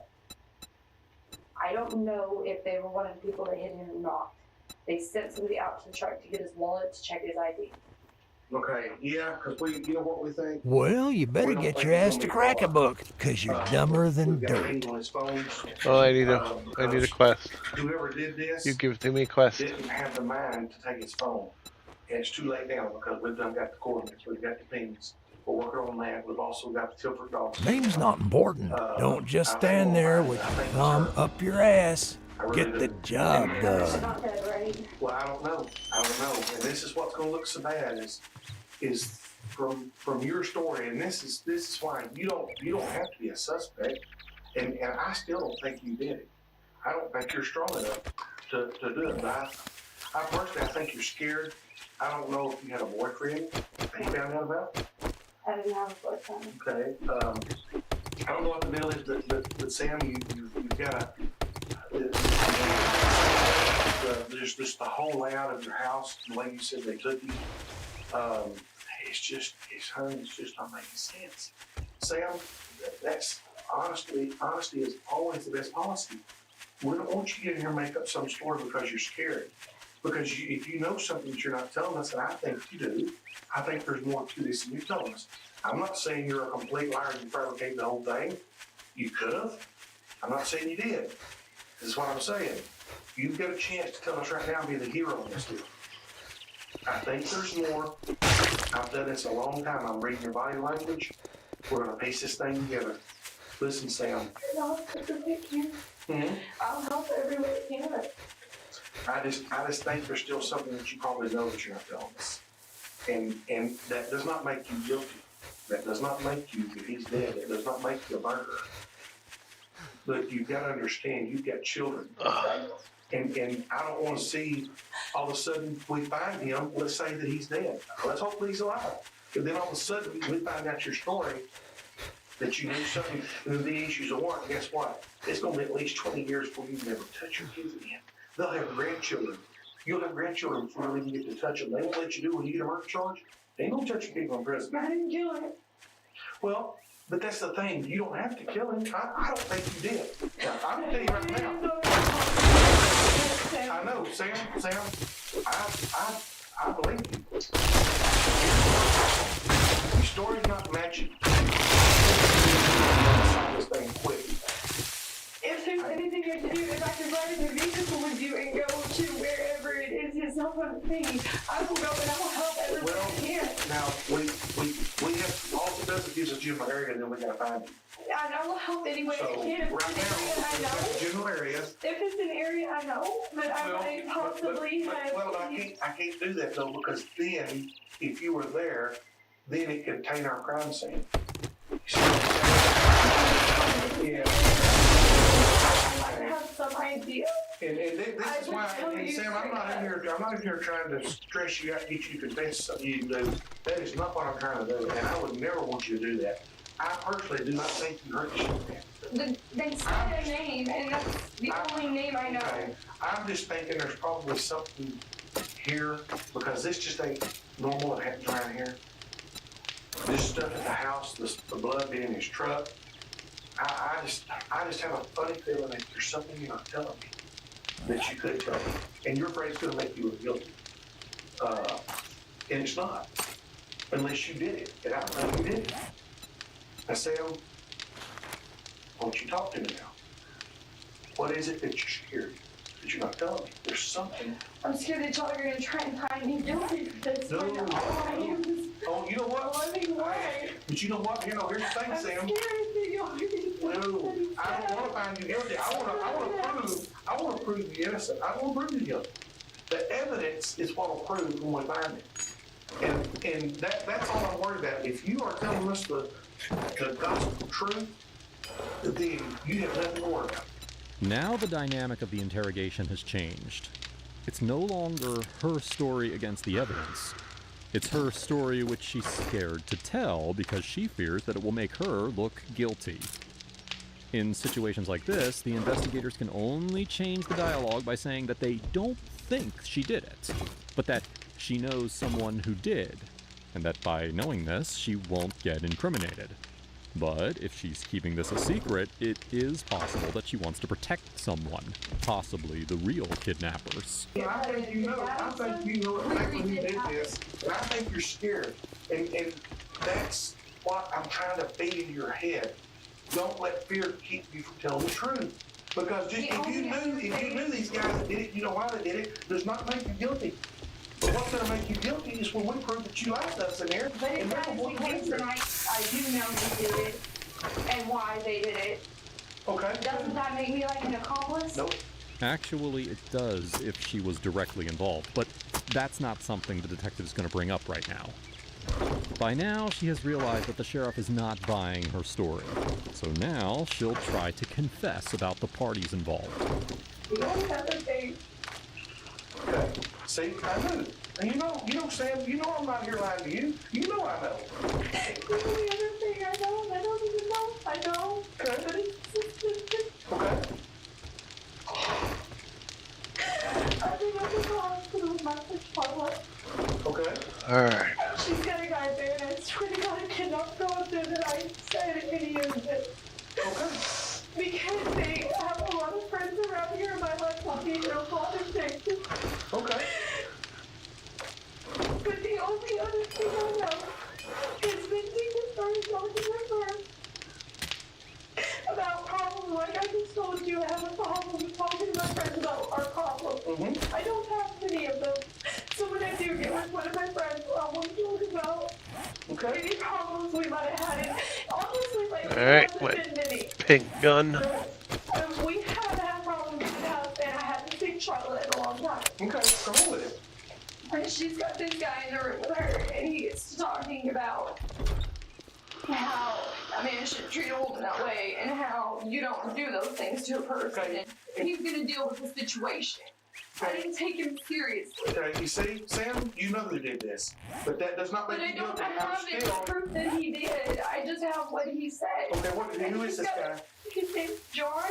John who? His Facebook is Rebel, John Rebel. It's John. I don't truly know his last name, but his Facebook says.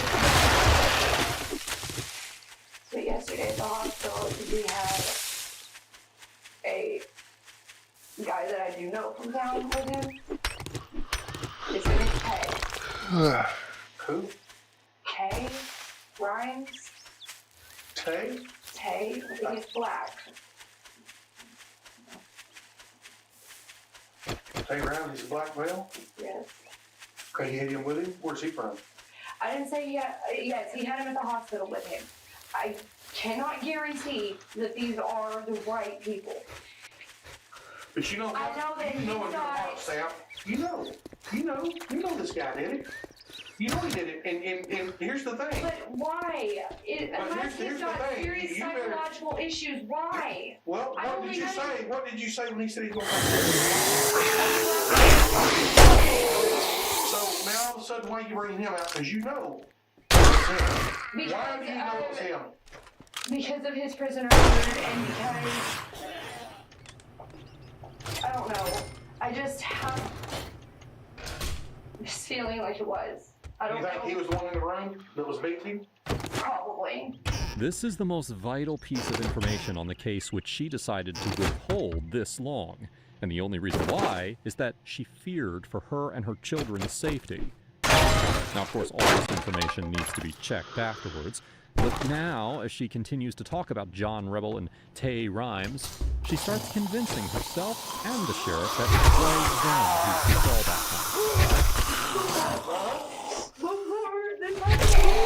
Yes? Tay was with him. I don't know his name, but he pretty much fits the build of the third guy. There was 3 people? Yes, at the house there was 3 people. And at the hospital yesterday, you can look at the cameras, there was 3 people. Sanford was the key person who was tied directly to the other 2 possible suspects. Jose was his brother-in-law, and Octavius Rhymes was his friend. Sanford also had an extensive criminal record, which is why the investigators decided to track him down immediately. According to Samantha, his girlfriend was still in the hospital, and John was still in the maternity ward. Police arrived at the ward to find both John and Jose there, so they were both under arrest. Obviously, the 2 were interrogated in separate rooms so that they had no idea if the other person requested a lawyer, refused to speak, or even dropped the bomb on the entire investigation. Which makes these next few minutes more interesting. John, you know what this is about, right? You know exactly what it is. You know what happened at Samantha's house last night. That's what we're gonna talk to you about, okay? I'm gonna randomize you. You know you're out, you don't have to talk to me if you don't want to, and that's fine. I hope you decide to, because I think there's some things you're probably gonna need to tell me. Your side of the story. Can you see if it's gonna match Samantha's? Because Samantha, you know, I'll be honest with you, she's one friend of JoJo. She said he was with you. And one guy, she swearing down, I don't know who the fuck that was. I don't know if she's lied to us so much, the little makeshift type job that y'all did on her. She's lying. So I tell you what I'm gonna do. I'll give you the opportunity to tell me what's going on here. And because I know you're not gonna beat this boy. I know for a fact you ain't. Or at least that's what we're fixing to prove. With evidence we'll get out of the car off of him. So okay. Now, do you want to talk to me about this? Yeah. Okay. Well, let me tell you what they're saying first, because I think you'll be honest, because our bear's dead. He's dead. But now, according to Samantha, you was just a bystander. Why JoJo beat the living crap out of my brother in the room where y'all were collecting evidence. Got other evidence outside. We've got enough evidence to prove what she did, you. Trying to hide under the table. You can tell by now that while the sheriff is still confident about Samantha's involvement, he's trying to turn Sanford against her. And then she come back and started saying how you was plotting and wanted to kill him, wanted to take care of the problem. to go like that. Well, personally, I think it's over dope deal. What I think. But now, you tell me, because we've got everything we need. We've got y'all. We've got everything. I mean, we're wrapping this up. Now, all I need is to know and see what I'm going to charge you with. If it's going to be for murder, or if you're going to incorporate, we'll find out possibly, because I can't make people promises. I know. I already know. So now, you tell me what happened. Okay, this all started yesterday, like you said. Yeah, we talked to her about her problem with her husband and all that. Never did I plot to kill a guy. I had a problem with males hitting females. And I do too. That's what me and JoJo done fought 3 or 4 times over because he had a bad habit putting his hands on his fiance. I agree. You're right. Can't do it. She had a bad habit. Dude treated her like shit. I said, hell, if it was me, I'm accustomed to settling shit by fighting. Simple as that. I spent most of my life locked up. So far, you and her are matching on your story. That's exactly what she said. So, and I told her, I said, if anything ever happened, like yesterday, she was with us. He claimed he called her like 13, 14 times and had an attitude with her. He didn't. I had the phone in my pocket. I know he didn't call. The phone log on the phone shows that he only called 1 time at 12 something, and then another time at 5 something. Both times she answered the phone. So he had an attitude, and she said, well, he's all mad. We'll with that. I said, it's like this. I just met you. I don't know too much about you, but you're my exes. One of my exes. I'm just here to help my homegirl out because really she's just a little close friend, like a little sister to me. She didn't have nobody there to help her. Her mom was dead, and that's something she did with. So I told her, I said, look, if I ain't even gonna lie, because by this time she had offered me to use her vehicle to take Charlotte home. Now, and I can tell the difference between, I slipped and fell bruised to, I got the shit beat out of me. And I told her, I said, I'm gonna beat the shit out of him, regardless. I don't care. That's just me. That's how I am. She told me, well, she did say that there's been times it's crossed her mind to do stupid shit, this and that. Like what? Like, basically, like, get somebody to fuck them off. Like, not kill them, but like just beat the shit out of them, set them up, shit like that, right? And I told her, I said, damn. I said, you're talking to somebody that could do that, but I wasn't going to, though. Well, so far, his story corroborates with what Samantha says, but some of his statements still hint that he had something to do with this. On top of that, he bought the lie. He now thinks that Samantha accused him of mastering this entire plan. So now he's going to give his excuses and reasons, and at the same time, he will incriminate himself. Okay, now explain, what were they telling you that y'all were going to do and why? Supposedly, from what I understood, supposedly we were going out here. All I was supposed to do was pull up, sit outside. They were going to go in, supposedly rough the dude up.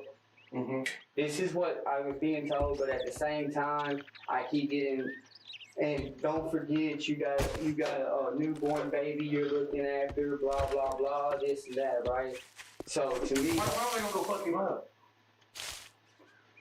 Apparently, just be honest with me. Apparently, from my understanding, JoJo was pissed off because me and Tay were outside at the hospital earlier that day, and she was telling us how her husband was treating her and about some other stuff in her past, about her being raped and stuff like that, right? And of course, that makes me and Tay both pissed off. Then, when we got back to the house, Tay told JoJo, because JoJo's first time meeting her, ain't never met her day before. Fucking, him and Tay talked. Then I guess JoJo just snapped. Yeah, because he does do that quite intensely. He gonna have his blood on him? That I don't know. Well, I can walk up. Well, we will take you there in a minute. You want to go with this one? But first, let's finish the story. What happened, man? Okay. Well, They go morning. in, If you try to say I'm the it's a only good person that knows morning, the layout. there's the goddamn So Jojo asked me, door. like, where they sleep at? I'm like, man, I don't know. That's where I get caught in the ear. I don't like you. Word of advice. Next time, man, look, come on. bathe before. You know the drill, asshole. I'm telling man, look, upstairs. I like, kids are up there too, though. Because the kids' room is upstairs also. They go up. I have to go up in the minute. JoJo, me, and then the last two. We go up. Go up. Then JoJo sits there. All right, now that we're done Yeah, that's doing when business, all that works. get out of my store. Beat the living hell out the dude. Honestly, me personally, I do not believe Samantha really had a hand to play in it. I think that what she was saying just kind of got took too far. Okay, so what happened? Who beat the hell out of you? JoJo and the other guy. Okay. That's matching out. I want to tell you a minute. Let me tell you what she said in a minute, because she definitely ID'd you there. She knew JoJo. She said it was definitely JoJo. She did not know this other guy. What she said, I don't know if she's lying or not. She said she does not know him, but she definitely knew she knew JoJo. And then on that too, I was the only. So what happened then? So he beat the hell out of him upstairs, and what happened? He got put downstairs. Got put next door. The other dude was upstairs. Brought her down. No, my bad. They brought her down first. He did. The other guy brought her down first. Then JoJo baby come down. The dude came down and he come down. The whole time he's got the gun. I wonder if I can get there before it hits the ground. Get him down there. So now he's portraying himself as the getaway driver hired under threat, who escorted JoJo and Tay to Samantha's house after Samantha said what she said about Ernie. To think that JoJo would just snap like that over someone else's grief story like he's some superhero is just unbelievable. Also, his story sounds believable till the point that he claims that Samantha had no involvement because the snap reason is not good enough. This is why the sheriff will entertain this story, which does coincide with the truth. And because he was the getaway driver, chances are he knows where Ernie is. Where the cigarettes at? They're in the car. Okay. They Tell me now, when you got the car, I need to get to the park now. What happened? So when I got back in the car, JoJo standing there, says something to the other fool runs inside real quick. Comes back out and he got a blanket and something else. Some type of cloth material shit, I don't know. It almost looked like, if you've ever done roofing before, it looked like a cloth mailbag almost. They wrapped that around his face. This dude's head split, nose broke, jaw, and he busted. They wrapped that around him. Did you think then at that point that they were going to kill him? At that point, I honestly didn't think they would. Okay, well, go ahead. They wrap him up, they take the blanket, wrap it around him. And at this point, when I start thinking, damn, what the fuck really going on? Because they put the dude in the back seat of the car. And I'm sitting there thinking, which side? Passenger side or passenger side, back seat? Yeah. That makes sense. I'm sitting there thinking, the fuck? So we go. We leave. As we're going, they tell me, I go here, whoa, I'm driving. We go all the way out to the country. Get out to the country. Next thing I know, they walk off. By themselves? No, they walk off, stop, like they go off over here, like, okay. Let me see that car real quick. Okay, like, this is the wooded area, the creek bed here, park here. Alright, they walk off around this way, look. Stop. You can see them through the trees, you can't really see them though. JoJo comes back around, tells me, hey, bring me a cigarette, and come on. So I get out and walk, and I'm like, go start cutting off, talking about straight thorn action, nothing but thorn bush. Go back in there, JoJo tells me, I stay there, so I stay back here. They come off a little bit deeper, A few minutes later, here they are coming back out. I'm like, man, what's up? They're all like, shit. Go start the vehicle. Go start the vehicle and go get the key. So I start running back to the vehicle, and in my mind process, this is my neck of the woods now. So you know where you're at? Yeah, this is my neck of the Because woods. we're fixing to go out there, me and you. We're going back out there. Because everything you're saying so far is matching 100%. Okay, this is my neck of the woods. So I'm thinking, damn, you still need the keys. It's gang member, my TDC files and show all that SPG files. Oh yeah, I'm about to go down here and hit Safe House in park and call some of my old connections. Be like, hey, look, I done got some shit. Come help me. Okay, well, what happened? Tell me, finish up what happened. Well, before I got any further, the other dude pops out and starts coming with me. I'm like, what's up? You got now? You get in the vehicle too. Before I make the vehicle, all I hear is pop. I know. Who's got the gun? JoJo does. Okay, then what happened? I know that sound by heart. I grew up with guns. My dad's 21 years Navy. I know what a gun sounds like. When in the vehicle, I started, and JoJo comes out. He's got the blanket, the bandana that was wrapped around the dude's face, the other cloth material, a belt. He's got all this shit. He puts it in the back seat, he gets in, he's like, let's go. I have not been by myself since. Okay, let's go. Just like you seen, I didn't even have to keep on and you came after me. John, how did you get down here before somebody got to the body? I tried to call you 2 or 3 times. I was giving direction and he on the call. Hold on, I steering wheel. Short way out. This way.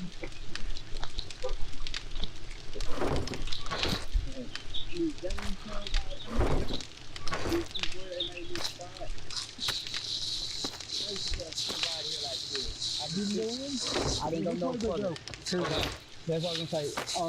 You follow the game trail. My guess is they would follow the game trail because I got it.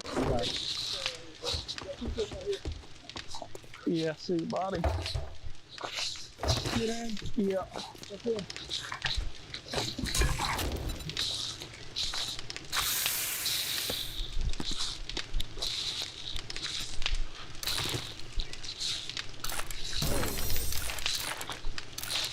Definitely did. The autopsy on Ernie Ibarra's body showed signs of blunt force trauma to the head and face, which matches Sanford's story. He was alive until they reached this remote location near Camp County, Texas, but ultimately, he died from a single gunshot wound to the back of his head. With a newfound body, and Sanford's blaming finger pointing at JoJo, aka Jose Ponce, Sanford now leads the detectives to Ponce's house. Because if he's the shooter, well then he must have stashed the gun somewhere in the house.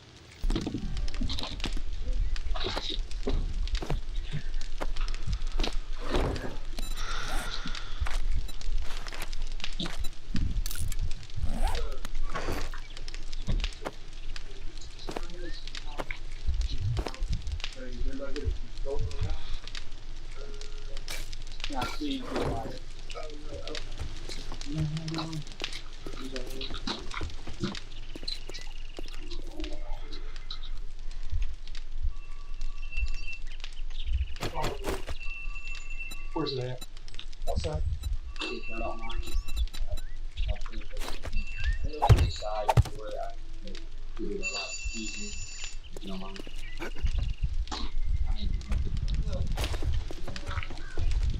It's not for a loan. No. Just seconds after seeing Sanford in cuffs and the whole sheriff department at her doorstep, Ponce's girlfriend, Latona Slatton, just caved up and went inside, only to alert the other residents of the house. She has the legal right not to speak to the officers and can refuse to have her house searched, but that would only make her look more guilty. Plus, the officers have more than enough to get a search warrant. For now, hang on, though, I that go to the won't be washroom. necessary. Yeah, my sister gone right now. I guess it's called. She's call. Oh yeah, hold on. Okay, let me tell you what's going on. You see what's going on? Yeah. Where's the weapon at? Sheriff, he lives here too. So. Okay, we got a murder weapon too. We've already got a box. Yeah, we need the murder weapon. So, if you see that, if you're not please get it.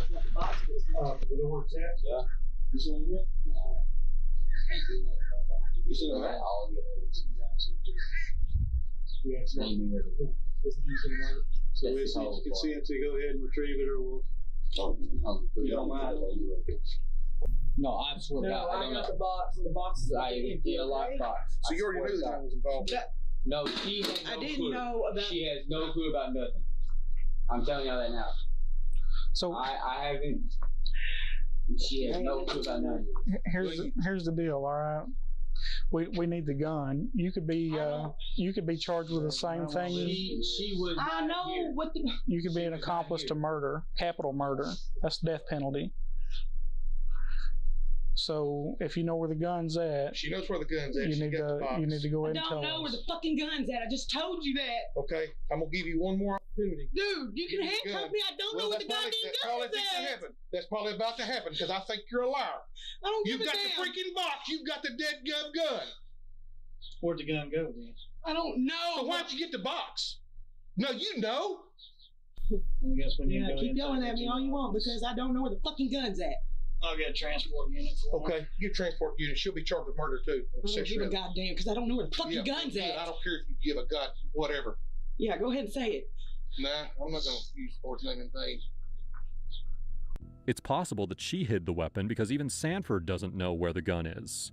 The only reason she brought out the toolbox is because that's usually where Ponce keeps the gun. But if it's not there, well, then she's putting herself in line for some serious questioning and intimidation. I'm fucking tripping out right now, and I don't know what the fuck's going on, and I fucking just want to be told what the hell's going on. I don't want you to trip. I want you to trip all the way to that damn jail. I don't give a damn. Fucking jail. I don't know what the fuck's going on, man. Yeah. Oh yeah. You know what's going on? Just see if there's a murder, then you got the freaking. Because I asked the motherfucker about why the fuck they had him in the fucking car and what was going on. My grandpa was standing right beside me. Was it you I talked to, or was it somebody else? I don't know. You tell me. You're the smart. I don't remember. Oh yeah, you remember enough to come home and get that box, that gun in it, don't you? No, I remember to come home and check the fucking box. So the gun's not in the tent? I don't know. Go check the fucking tent. I don't know. Is it okay if I check the tent? Yes, it is okay. Okay. And where's it at? Right behind the house. Okay.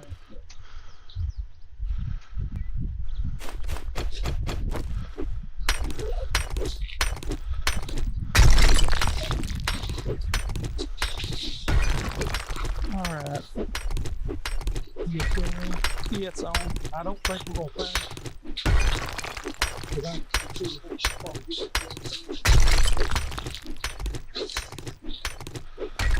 The sheriff's intuition is correct. He won't find the gun there. But as soon as they're done with the tent, the sheriff starts eyeing the crawl space underneath the house.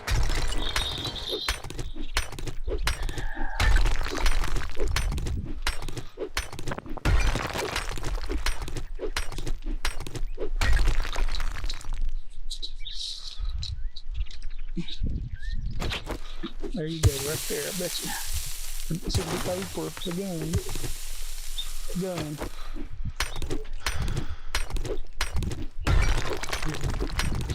Well, I can take these videos. I can take one with this. It's got a picture deal on it. Yeah.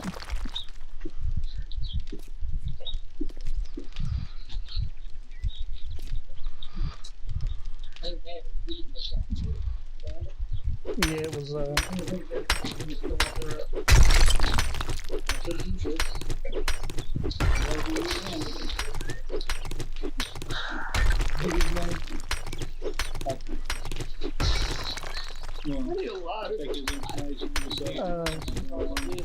yeah, I'll grab something here in just a second.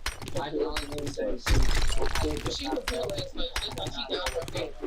I ain't keep her killing it.